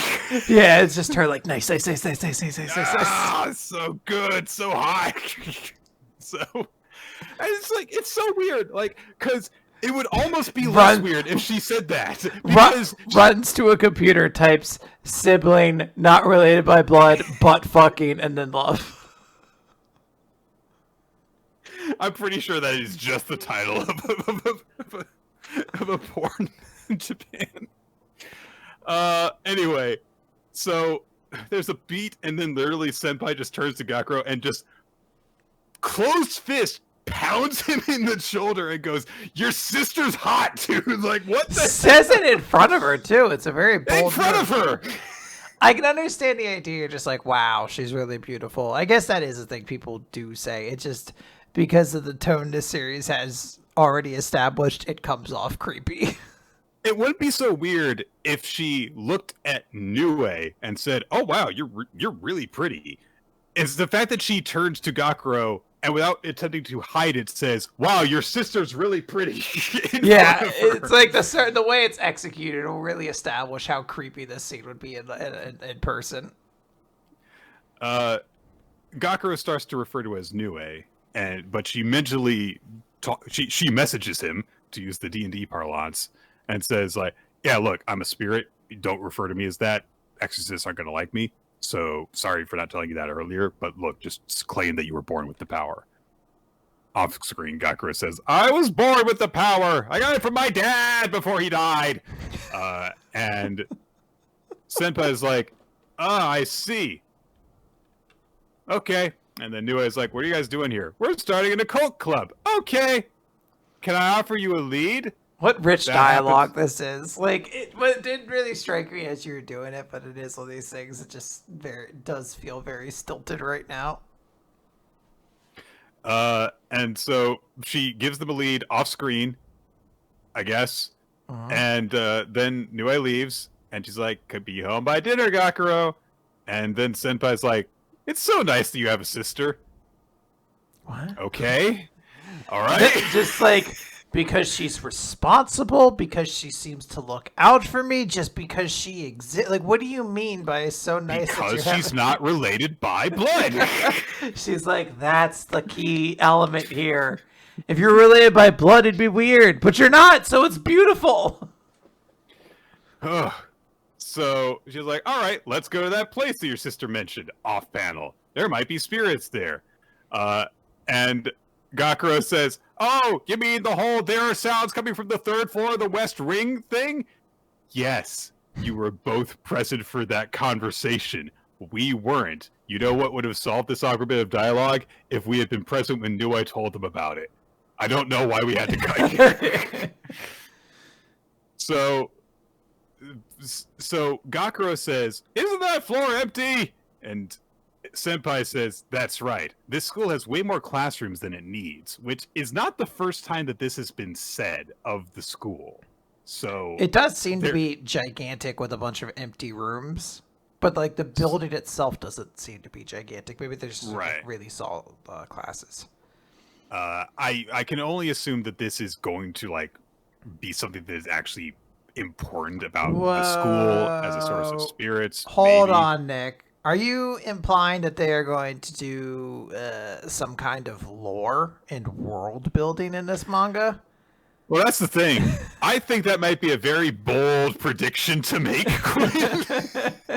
So I was going to say I was what I would think normally, but I don't know about it for this manga. So anyway, Senpai transforms to be in her Exorcist uniform, which is very cyberpunky. Honestly, like way more modern than I was expecting. And she's got like a spirit weapon thing, which is just circles that are just kind of hovering by her ankles. You don't like Lena Lee's new outfit? It looks like Lena Lee's outfit. I Yes. legit. I was like, I too like Lena Lee's outfit from D. Gray Man, new Exorcist. Except it's hang on, let me take a look. Well, it's also focused on her legs. It's leg-based superpower form. Let me. I want to make a reference to this real quick. Yeah, Lena Lee's outfit is also just like more detailed and interesting to look at because she's just got like a t-shirt on underneath the jacket, which is cropped in a very unusual way that seems to change from panel to panel. Like the lower part of her jacket seems to like cut off at a different point every time that it's drawn. And yes, her legs are very long. So Gakuro says like, "How'd you make those clothes appear?" And she says like, "What? It's Soul Gear." It's like, yeah. I don't know what that is. Every time I use my spirit powers, I get naked. It's very uncomfortable. I get embarrassed. I'm scared. So are we dating? No, your sister, who's not related by blood, is dating you. Obviously. Hooray! That's what Dewey has to come and be like, we're not. What are you talking about? We're not.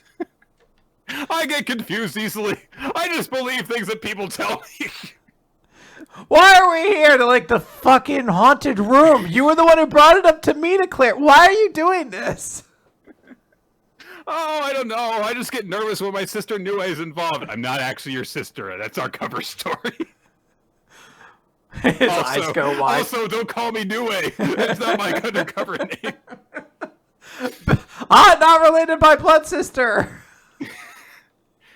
So, Senpai says that in addition to being fan servicey, it also will hide their presence from people who can't sense spirits, I guess.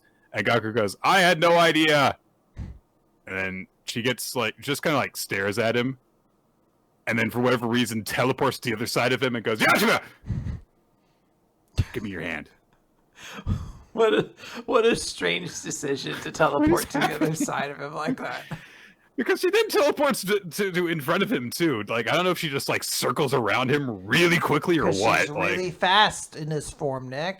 Or she has guess. like super speed wheels. So she says to him, like, you should preserve your power because you've like fought twice today. Does not become relevant later. So she says like, "Oh, and since you're holding my hand and I'm in this form, it'll hide your presence. So we'll just, like go invisibly to the third floor." We don't see them go past anyone at all. So this power is completely irrelevant, really. And then Gakuro goes, "Oh, I'm sorry, my hands are sweaty. You should let go." And she says, "You have such a beautiful big sister, and yet you're this nervous?" Again, like, what are you saying about this? They get there. There is a legit kind of cool looking spirit there. It's just a weird raggedy cloak that's got a bunch of like hand legs extending out of it because it's like a bunch of spirits that have combined with each other into a more powerful spirit.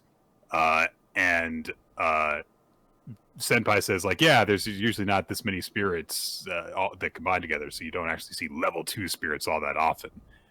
And then the spirit comes after them, and it shoves Gakuro's face into Senpai's boobs. No, wait, she picks him up and carries him to safety. She races around and dodges it. Zoom. And she says, "It's very important that I keep you right here with your nose in my boob For some reason, yeah. for so long.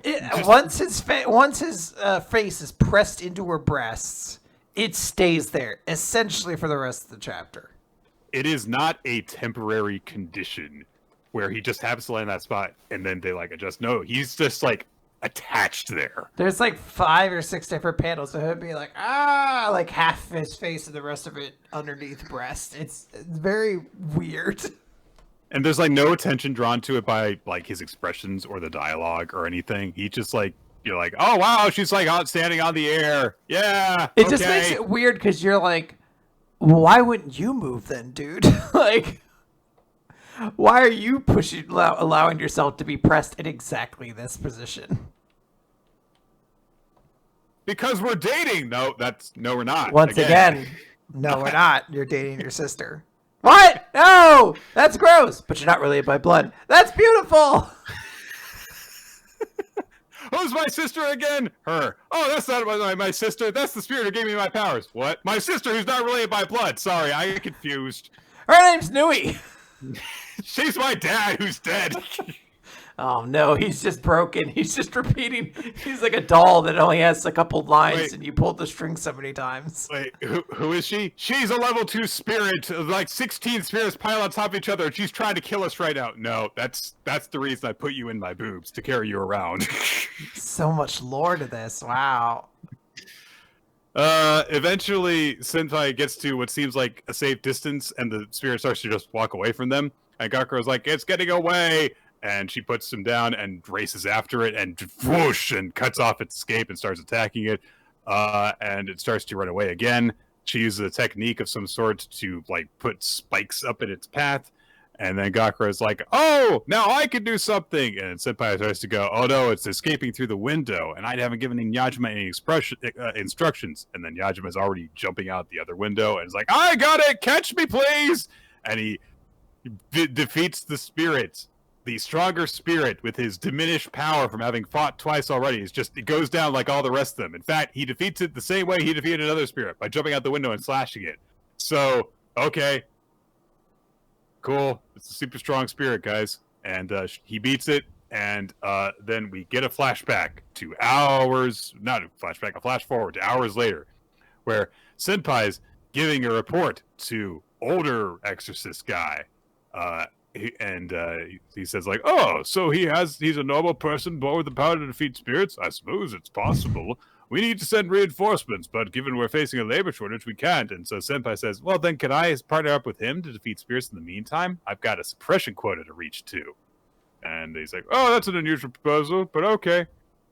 I don't know why his face gets so long in that last part. He's like, is that so then? Good luck. But like his chin is extending further and further down.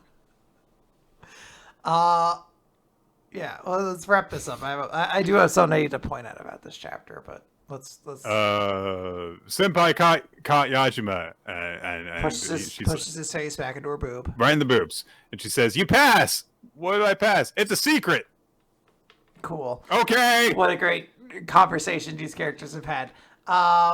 Nue says Exorcists are strong now.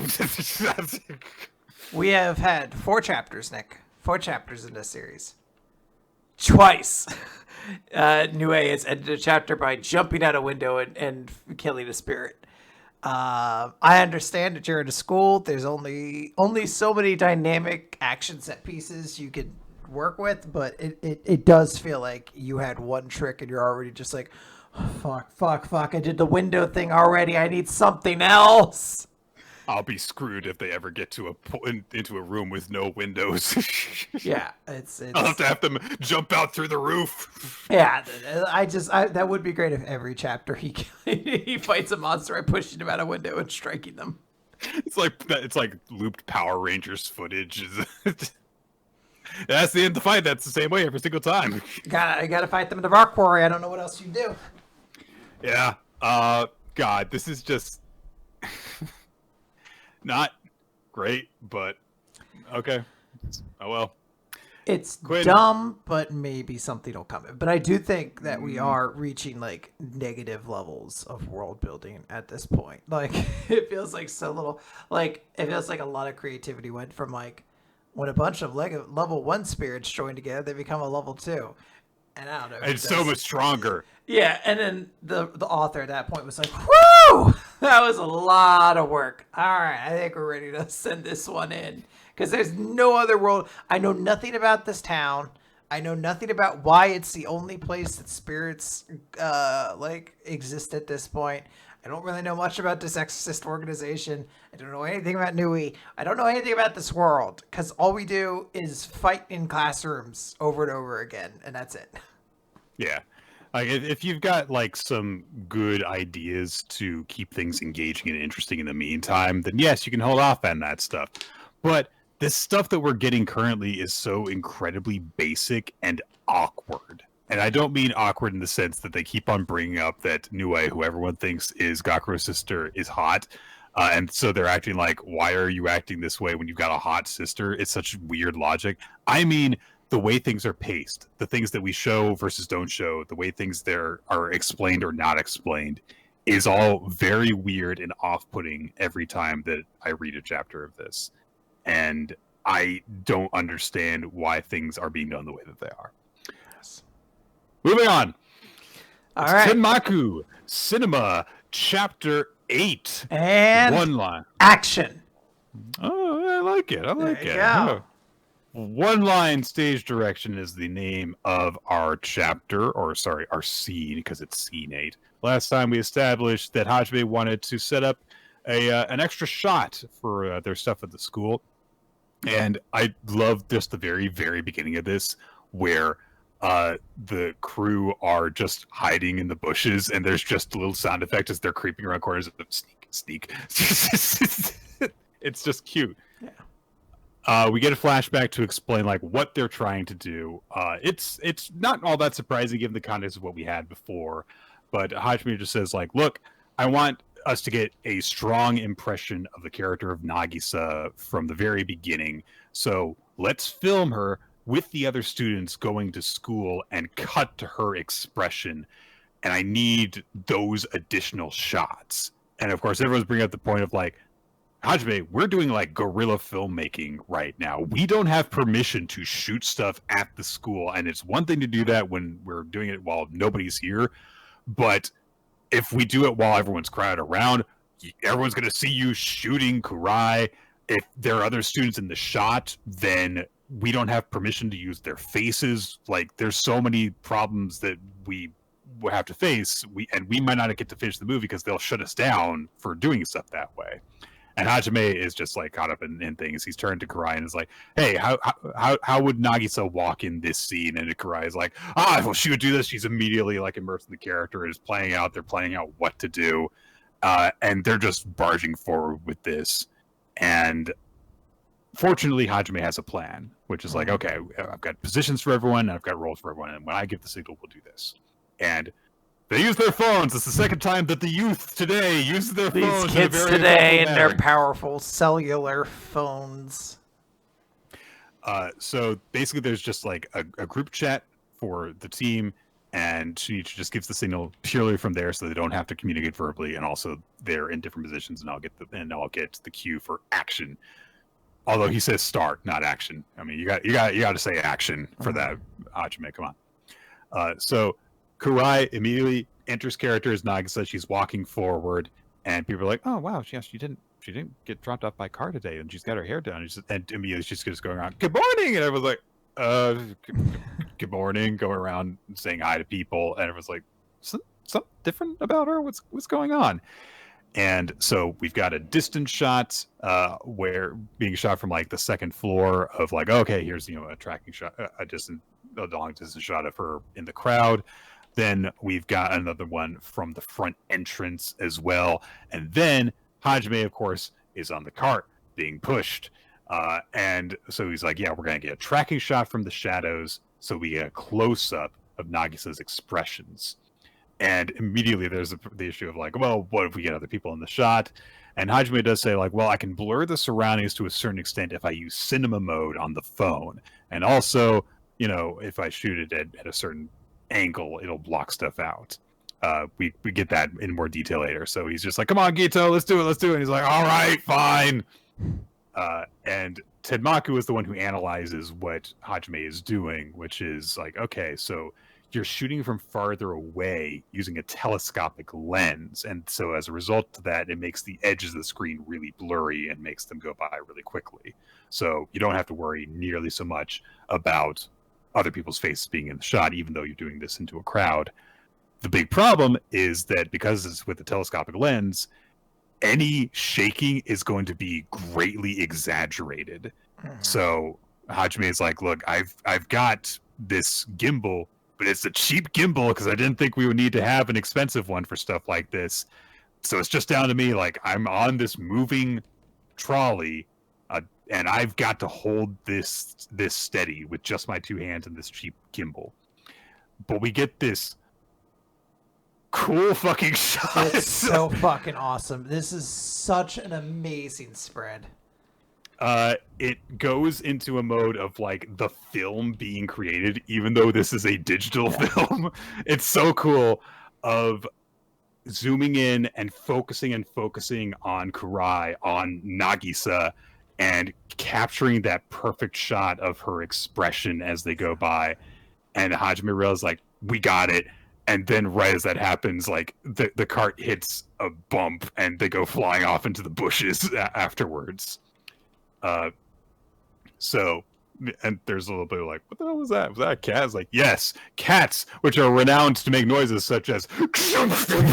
I mean, it doesn't sound like they make any noises. It just sounds like there's a big crash, and at which point, yeah, you could just presume, like, yeah, I bet a cat probably did it. Yeah, it probably pushed that cart over there too.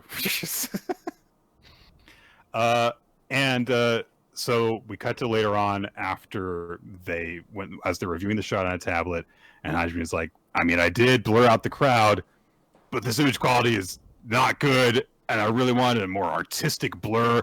Minus 142,000 points, and we finally get to Tenmaku saying, like, I don't understand the scale of the points that he gives. But the crew are really excited about this. They're like, I get it now. Like, I feel like I get who Nagisa is now that I've seen this. Like, I kind of understood before, but this shot really drives it home for me. I love it. Yeah. They're all like, I get it. I get what this art we're creating is now. It's such an awesome experience. So Hajime gets to take that in, and then immediately Kurai afterwards comes over and is like, director, I could do it better. Please give me another take.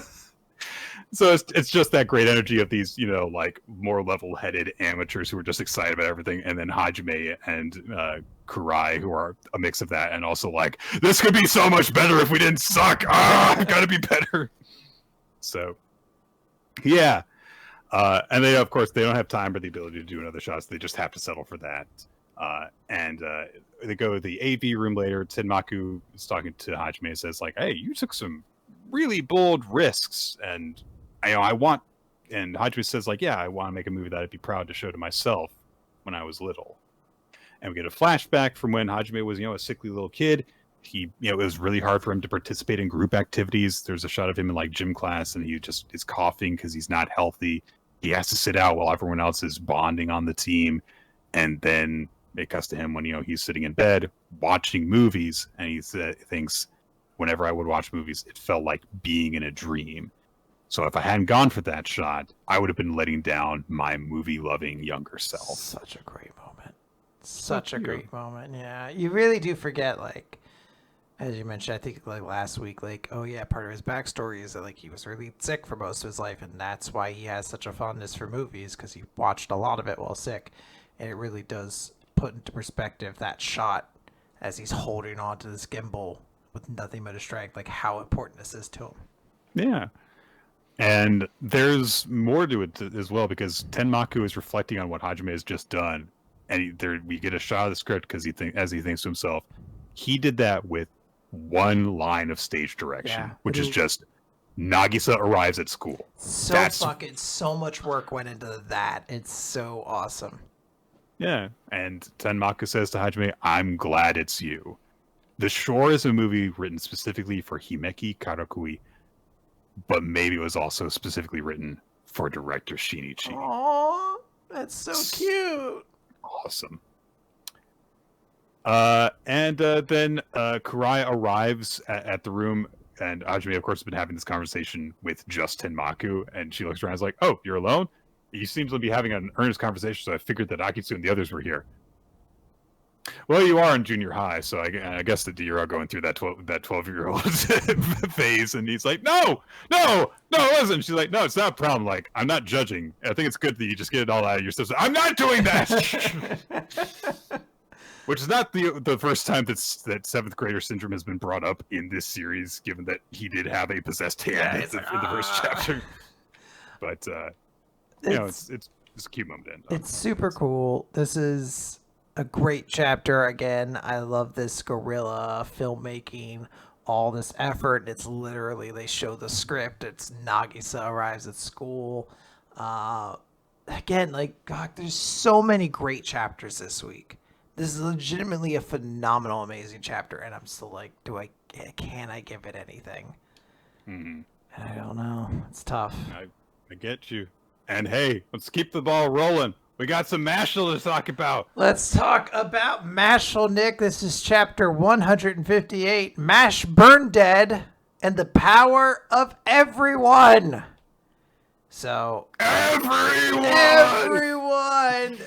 Last time, Mash flicked his finger and blew a hole straight through Innocent Zero, who's just like, this cannot be.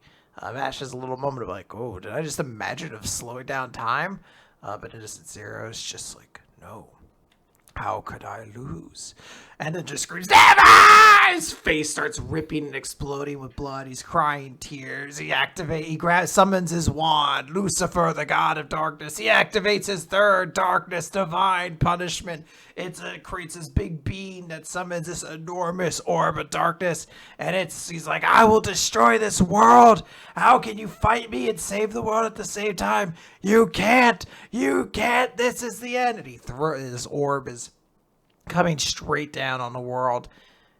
And then apparently that when he had that hole blown in his chest, Innocent Zero lost the organ that controls his cool, because he's just fully like, ah! Yeah, his Riz is gone now. He's straight up just looking like a big dork. But suddenly the orb stops. He's like, what? How is my divine presence being suppressed? By who? And Nick, there's only one character who hasn't really shown up to do anything. It's Tom Knowles, the Quidditch dude. And he's like, bambooing it. Can't believe that's the name of it. It is not the only person, though. Tom Knowles is there, but also Brad, whatever his name was. I forget, like Brad Pittman or something like that. The cop who originally is the whole reason Mash enrolled in this academy. And I can't remember his name, but the guy from the monster hunting exam where Dot was introduced is like, yeah, I guess this is what you mean by helping people. I think Sitter Baby is on his back. At least there's a baby that's on his back, and I don't know who else it is. Silva, apparently, yeah. We cut over. This is a full-on reintroduction of everybody. Everyone is showing up and pointing their wands straight to the air and firing at this thing. The Lupa Magica or whatever their name is, Lupus Magica or whatever. They're there. Luna Lovegood, Worth Maddle is there. They're all doing their little things. Max Land from the big Triwizard tournament. This really does sound like I'm just describing Harry Potter, but which, as we all know, had literally no influence on Mashle at all whatsoever. The rival school and all the students there are here. And even the guy whose clothes Mash ripped is in like a one-off panel joke. Like, Mash is acknowledging all these people are here. And this guy's like, ah! Mash is like, the guy whose clothes I ripped. I guess he never fixed them. And he's trying harder than everybody. Like, he's like, ah! He's going really hard into it. Kalado Gehenna shows up, says, I hope it wasn't too impertinent of me to call everybody.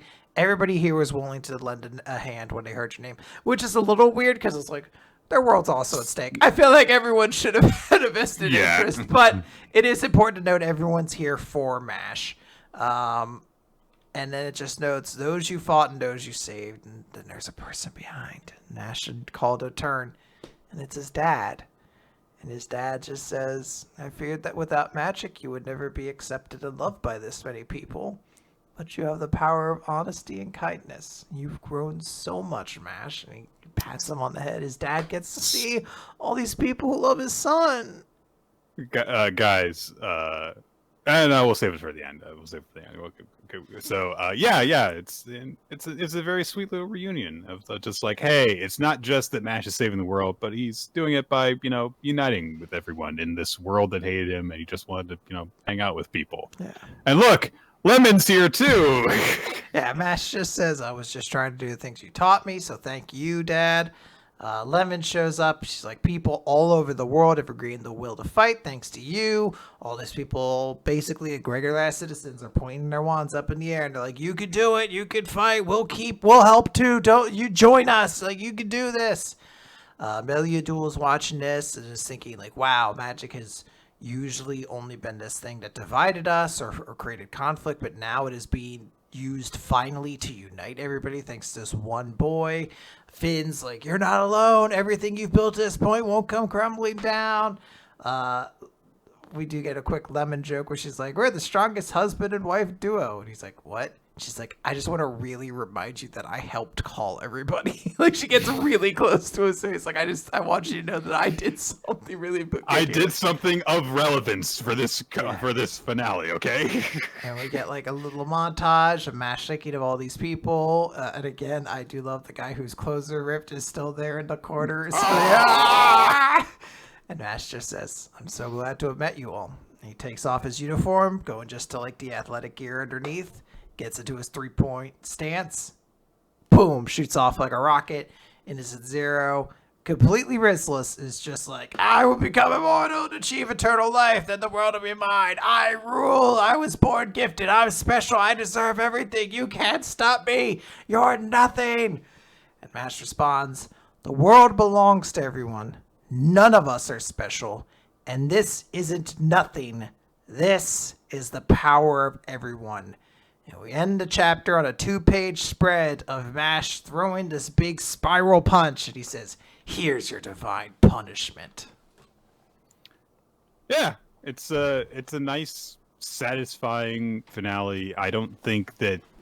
I will say, like, I don't think that it like, exceeds expectations for what Mashle is. But I feel like the fact that we just have this, and it's just like, hey, everyone comes together with the power of friendship and unity.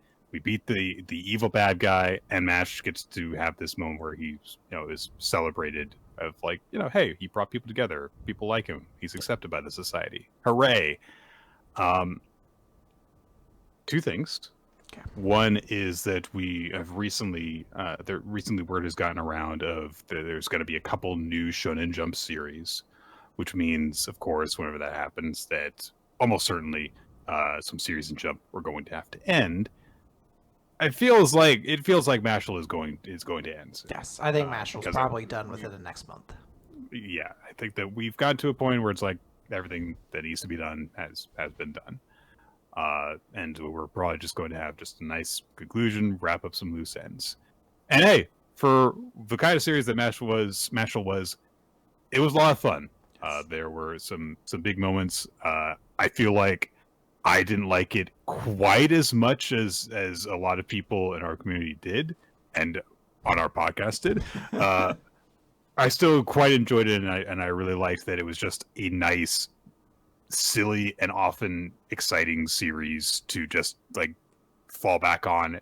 It was never disappointing, I have to say, and there's something to be said about that. If the next chapter is really funny, I have to have Austin on just so I can be like, see, just it was good. It was funny. I know it was. My second note, guys, this is a very important call to action.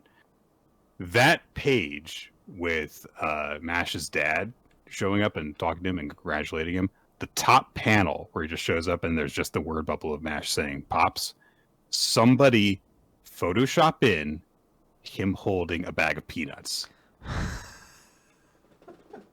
I really needed it. Someone do that. I really needed him to have a bag of peanuts because I was like, this is everything. I got a little misty-eyed even recapping it. I was like, he gets to see his son. He was so worried about his son for so long, but he gets to see that he is, like, everyone's here because they love him. Oh, it's so beautiful. Nick, the Yeah. sensei never got that, okay? Blank Canvas didn't get it. This one, beautiful. It'll be the new sticker on our server. When an old man finally gets what they're happy, it's just him with a big bag of peanuts. All right. Yeah.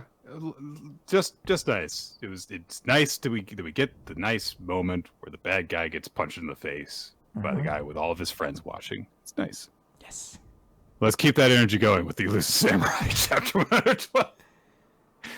Guys, I do not know how to express how little I care about what's been going on the last couple of chapters of the Elusive Samurai. It's chapter 112, intermission 1336. Takauji won that fight where he was vastly outnumbered. Word got over to the Emperor. Kusunoki, the runaway general, was summoned, and he was asked, like, what do you think we should do with your great military strategy mind? And he told the Emperor, we need to vacate Kyo again. And the Emperor says, Kyo? Kyo! You want him? Kyo! You want him to have the capital? And Kusanagi says, like, yeah, look, he's short on provisions right now, but he outnumbers us. So if we try and fight him here, we'll lose. But if he stays here and he doesn't have very many supplies, then we can cut off all of the routes that he could get food from. And then once they're hungry and demoralized, myself and Nita can have a pincher movement and just crush him in one go. And so everyone's like, sounds like a great idea. Yeah, I want victory. Yeah, that victory awaits. Perfect. Some random asshole advisor says, no! And the reasoning is that it'll make the Emperor look bad. Yeah. Because he'll run away. It'll make him look weak. We can't do that. We already ran away once. And the Emperor's like, yeah, he's right. I'm not gonna look like a pussy. I'm the Emperor, not running away. And Kusunoki's like, but, my lord, you have to say that. No. Refusing to flee strengthens pride and determination. You must make a stand before the city walls. You, who specialize in fighting while retreating, must stay where you are and not move. I'm a good leader. Yeah. And we get a flashback of Kusunoki being disappointed in that moment because he remembers first encountering the Emperor, and we actually get a shot of the Emperor's face. He's a guy with a goatee. Which, yeah, I can respect that. Yep, Nick loves goatees. He thinks everyone should have one. Not true.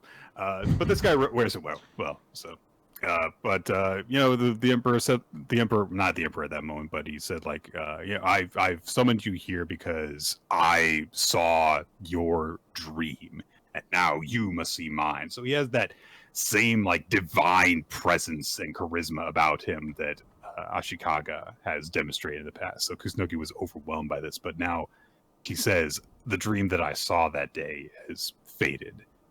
So, but he agrees to it because, like, yeah, I will obey the Emperor's wishes, but allow me some final words of advice. The heroes of old knew when to run. Refusing to flee out of pride and stubbornness causes rule to flee from those who should have it. It's a cool line. And he also tells the Emperor, like, you should learn from the boy who fled and hid, only to later return. Because, of course, he's met Tokiyuki and knows how well that worked out for him. Uh-huh. Later on, Kusunoki just says goodbye to his young sons and is like, yeah, I'm going to die, and I'm not going to let you guys die for nothing. So just you should grow up instead to serve the Emperor well. And they say, all right, well, but before you go, you should give us our coming-of-age names. And Kusunoki says, like, well, but that belongs to the Eboshi. He said, no, we want names from you, because we want to be strong like you and kill Takauji. And so Kusunoki thinks about it as like, well, they're passionate like their mother. Maybe I should give them names that express the value of life. And he has a candlestick, not light bulb moment, and starts writing down something. It's like, okay, well, you, Tamanmaru, will now be Masatsura, and you shall be Masatoki.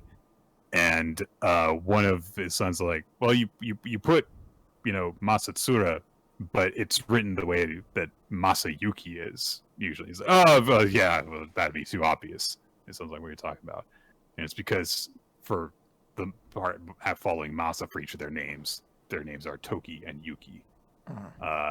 And he's like, yeah, there's no particular meaning to it. Not at all. Don't worry about it.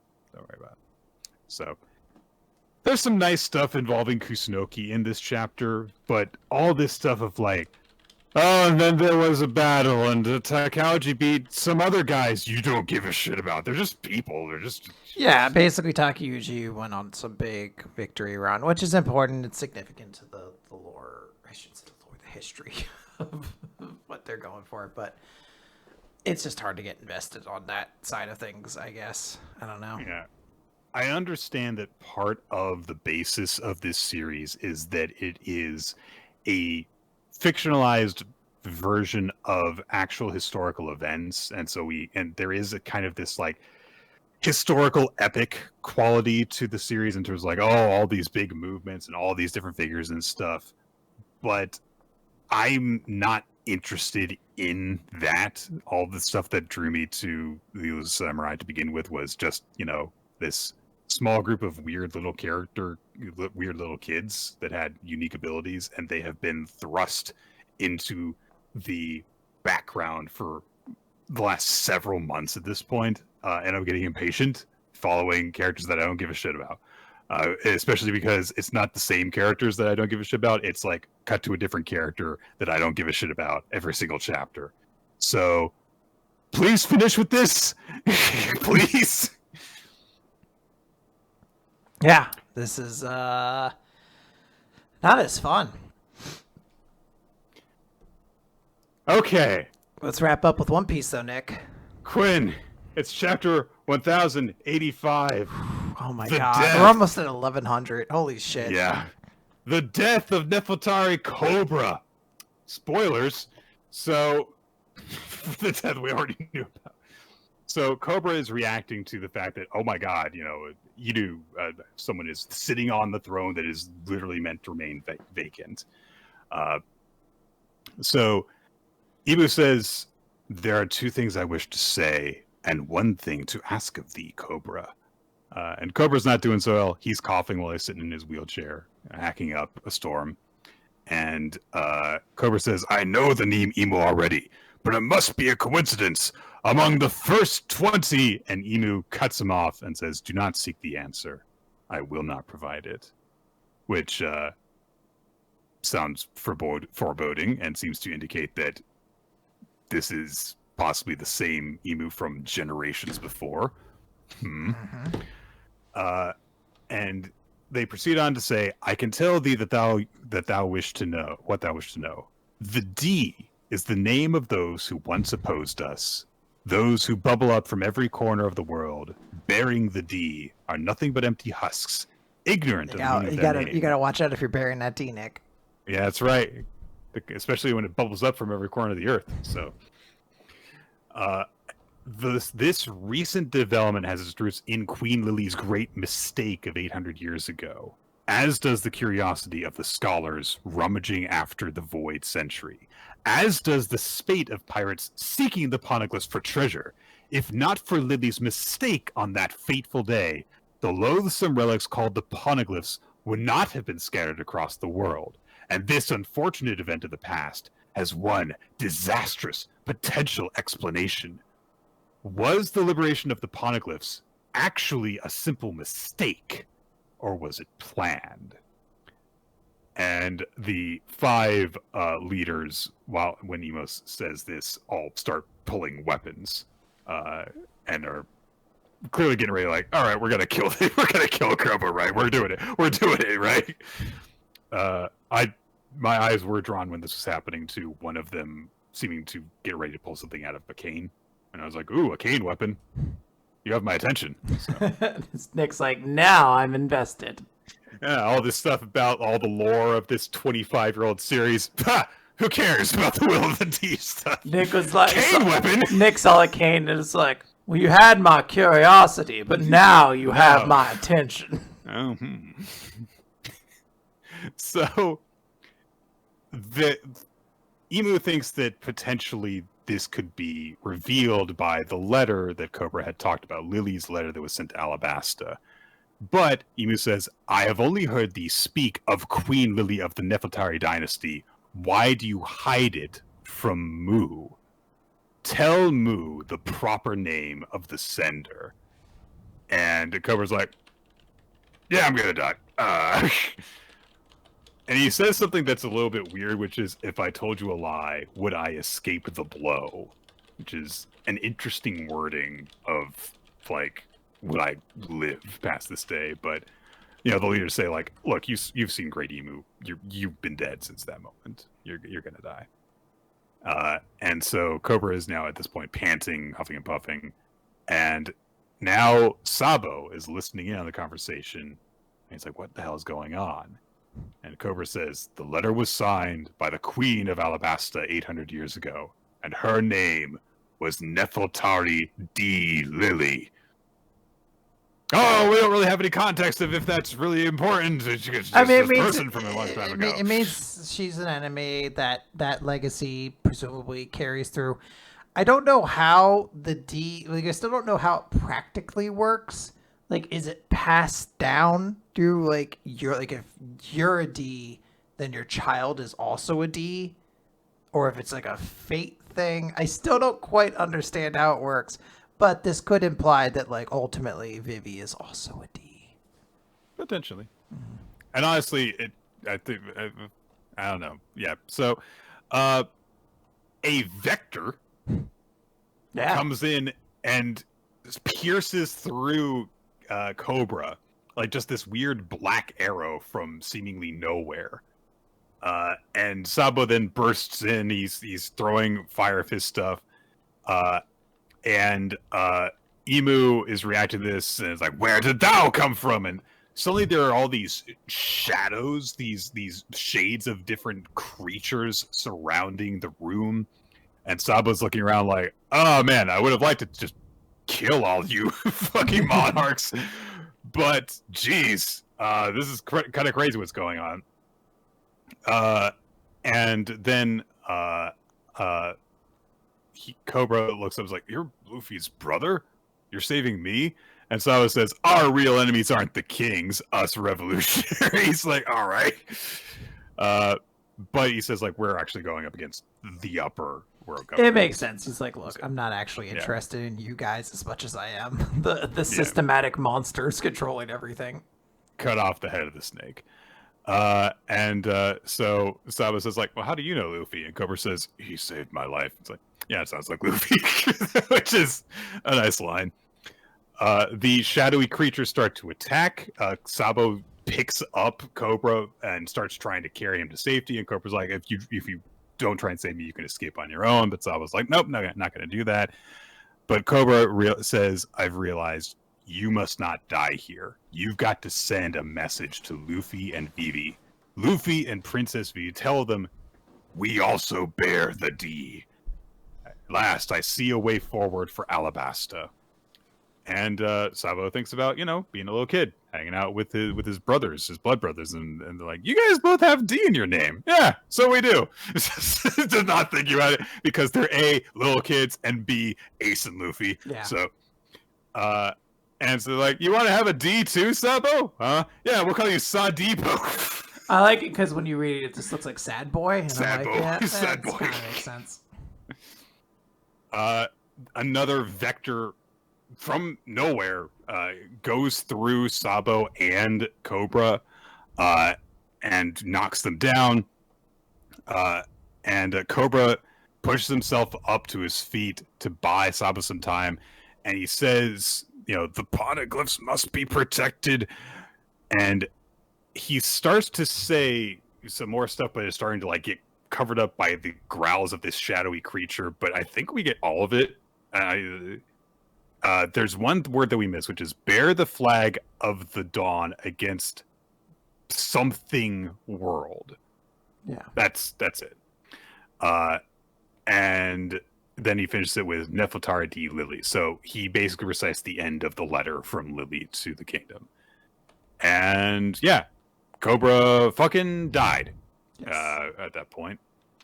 And not only did Sabo witness this, It finally adds up why Wapple was involved, because you're like, Wapple how did Wapple get involved? And he's just like, I shouldn't have been looking through that goddamn hole. Why did I do that? Why did I look through the peephole? Why? No, Cobra's dead. I didn't like him, but I'm not going to celebrate him being dead. I just had to watch all that shit happen. I just had to see the true darkness in this world. Why do I have to know this? Oh no! Why? I don't want this burden. They're going to kill me. And then we find out, hey, Cobra and Wappo were late to the council room. Okay. So the explanation that has been circulated around is just that Cobra gave that speech and then he got all tired, which makes sense given how sickly he's been. So they're just kind of like talking about stuff. There's just a note, which is a little bit sad, of Shiroshi being like, I wanted to say goodbye to Princess Vivi before we leave. Oh, they didn't get to see each other because Vivi got kidnapped by Cipher Pole Zero. And I love Vivi's just like, untie me! Who ordered this? I'm going to tell the world about what happened. They're like, I mean, we're not going to let you go if you say you're going to tell everyone about this. And I fully admit, I don't remember Jabra.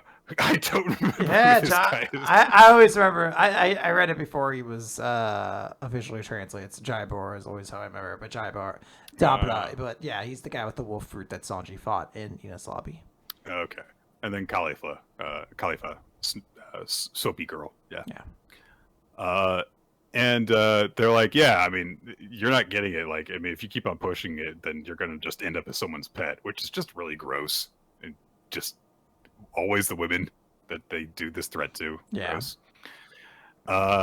There's also a nice note where she's like, is Shirahoshi safe? And they're like, are you worried about someone else? But yeah, she's fine. I was like, oh, Vivi's concerned for her friend more than herself because she's a good person like that.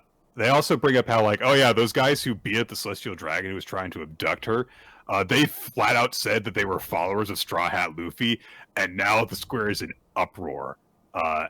And Fujitora helped the Revolutionary Army free some slaves. That's a pretty big thing. It was established, I think, that Fujitora at this point has been put to sea, and straight up Admiral Akino's just like, you don't come back until you've captured Luffy and the rest of the Revolutionary. So I think this is the punishment for it. But it is a wild move that Fujitora was like, yeah, fuck it. I'm going to help the army free slaves. Yeah. Yeah. So Vivi's just telling herself like, I gotta do something. What am I gonna do? There's no way I'm gonna let myself just be fucking sold into servitude. And then there is a, and Wappo comes bursting through the wall. It's like, help me! I didn't see nothing. I saw nothing. I didn't see anything. Don't kill me. Pretty much. And he's chewing through the wall, running away. He's like, help me! And Vivi's like, that's it! And as he bursts through the opposite wall, she's just like grabbed onto his shoulder. And yeah, all the Cypherborn were like, what was that? Wait, Vivi's gone. She is just hefted herself up onto his shoulder, and she's like, where are you going, Wappo? He's like, I'm leaving where no one can follow me. And Vivi's like, yeah, take me too. And Wappo's wife is right there, and she's like, what the fuck? Who is this girl? It's very, very silly, very, very fun. Yeah. So what a chapter to end on. Just yeah, so that explains why everyone's reacting the way that they have. Certainly, people died, people ran away, stuff got dropped on people, monarchs are running around all over the place, admirals are running around all over the place, and wars on the establishment are being declared. Yeah, understandable. Quinn, how'd you feel about this? There's a lot that goes on, and I do like it because we are finally explaining some lore and things like that. I do agree with you. I wish we didn't have to have like the weird creepiness of just like the threat that if Vivi doesn't escape, then the implications are kind of gross. But that's just what we established. The Celestial Dragons are just gross weirdos who are completely fine with slavery. I like how it ties Wapple into all this. I still don't know how I feel about it, but I do like how Wapple got tied into this. Just like the dumbass decided to peek through a fucking hole he wasn't supposed to look into. And now he's just stuck there. He's just constantly in situations like, I don't want to be here. And I do think it's, it was kind of a cool way for Cobra to go out. I assume he is just full on dead now. It seems very unlikely he would survive. But Yeah. people have survived worse, so who knows? Yep. He could just be getting kept prisoner or something like that, used as a hostage. I don't know. Regardless, it was a good chapter. Yeah. This was an insane week. So many good chapters. What do you think your favorite was? My favorite, I'm going to give to Mashle. I am so torn because there are so many amazing chapters this week. But I do think this is the last great chapter that Mashle will have. This is sort of like the pinnacle. I think it's going to be like coasting out from here, and then we'll get like a final chapter, which might be really, really awesome. But like, I do love the everybody shows up to like help the main character trope. It's a great one. I thought they did it really well. There's a lot of like silly humor. There were some nice callbacks. There's a very, very sweet and genuine moment with him and his dad. And then it ends in like an extremely cool visual of him doing the big like lead up punch move and just being like, "Here's your divine punishment, dickhead." That is extraordinarily cool. But I legitimately, I'm like, fuck, Blue Box was so good. Tenmaku Cinema was so good.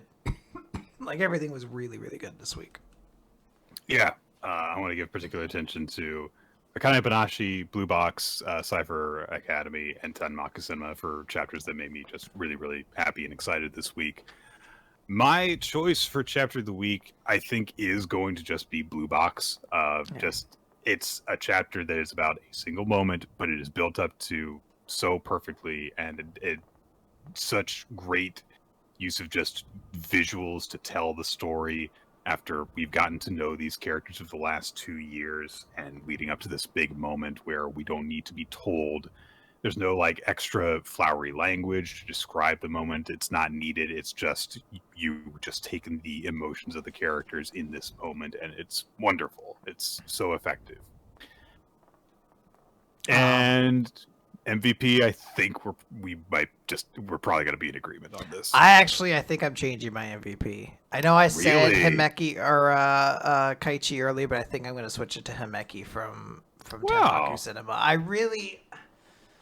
I gave it to Kaichi last week, and I'm like, in rereading the Tenmaku Cinema chapter, I was like, I think this is the chapter that really kind of established a lane for me to really like Himeki as a character. Is like he is the sick kid. Hajime. Hajime, sorry. Himeki is the actress. Oh, sorry, Hajime. Yeah, sorry, Hajime. I like this was the route to be like, this is a guy, he loves movies, he's very sick, but he's gonna work his ass off to get there. And I love that passion of him trying to get that one perfect shot for, again, a scene that has so little bearing on the plot, but he's like, I need to get that shot. And I think it was very, very cool. Yeah. I love so many different like things. I want to say like I really liked how Yugata was portrayed in this chapter of Cipher Academy. I am right there with you in terms of with Hajime connecting on that. I also want to say that even though I didn't like the chapter overall, I liked the moment involving Kusunoki in Elusive Samurai in terms of how he's reacting to things and looking at everything. I thought it was actually a really good showcase of his character. And yeah, like fucking our lead, like the leads in Blue Box, so many good moments, and also just like there was just so much good manga this week. Yeah.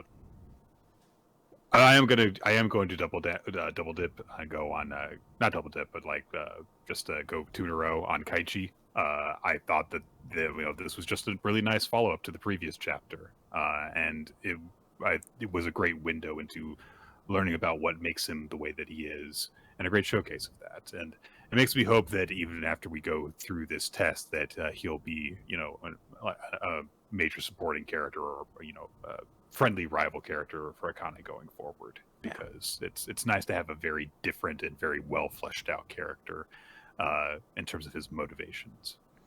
The audience, by the way, picked Mashle, Magic, and Muscles as the chapter of the week, and there is a tie for character of the week between Kaichi from Akane-Banashi and also Emu from One Piece. I have to say, yeah, the way that Emu is portrayed and how scary they look in this chapter, very good, very good. I do appreciate just the very straightforward, like, fuck you, I'm the Emperor, I hate all of you. So, guys, thanks for watching and listening to Weekly Manga Recap this week. We'll be back with more next week here on twitch.tv/RoloT. You can also check out our past episodes on weeklymangarecap.podbean.com. YouTube.com/weeklymangarecap is where the video versions are at. And you can also just check out the different podcast providers that are out there, like Spotify, iTunes, etc. Just search for Weekly Manga Recap. We would like to thank everyone who is part of our Discord community. You can check that out in a link wherever you're watching or listening to this to be taken there. And that's probably the best way for you to keep up on things that are going on in terms of like when we're starting recordings, when stuff gets posted up, etc. You can also follow us on social media. Quinn is at RoloT, and I am at Nick F. Time. And there's also the official account at the Podcast as well. But if you join the Discord server, then you'll also be able to see the Google Doc that's maintained by Ninja X3i. It keeps track of all the statistics that are associated with the show, including the MVP and favorite series voting that Quinn was talking about before. Like if you want to see how the audience voted specifically on stuff, what the breakdown was on different series and everything. And also, speaking of our audience, you can check out the audience recommendations that we have taken in the past and that have been made for potential future reviews for us going forward, and also add your own suggestions if you would like to. We also want to thank Winsley Outsider and Milo Jack Stillitz for creating the opening sequence of the video version of Weekly Manga Recap, and also Steve Man, our occasional tile artist, whose work you can check out under Steve Man Art wherever on the internet boobs can be drawn. And that is going to be it for this week. Thank you everybody for watching. I hope everybody had a good time. Yeah. Happy first week of first WMR Pride Month, everybody. We'll be back with more Pride stuff in the near future. Yeah, next week we'll show butt fucking on the podcast. No, we won't. Oh, okay. Then maybe we'll just define butt fucking for me. Gotta go.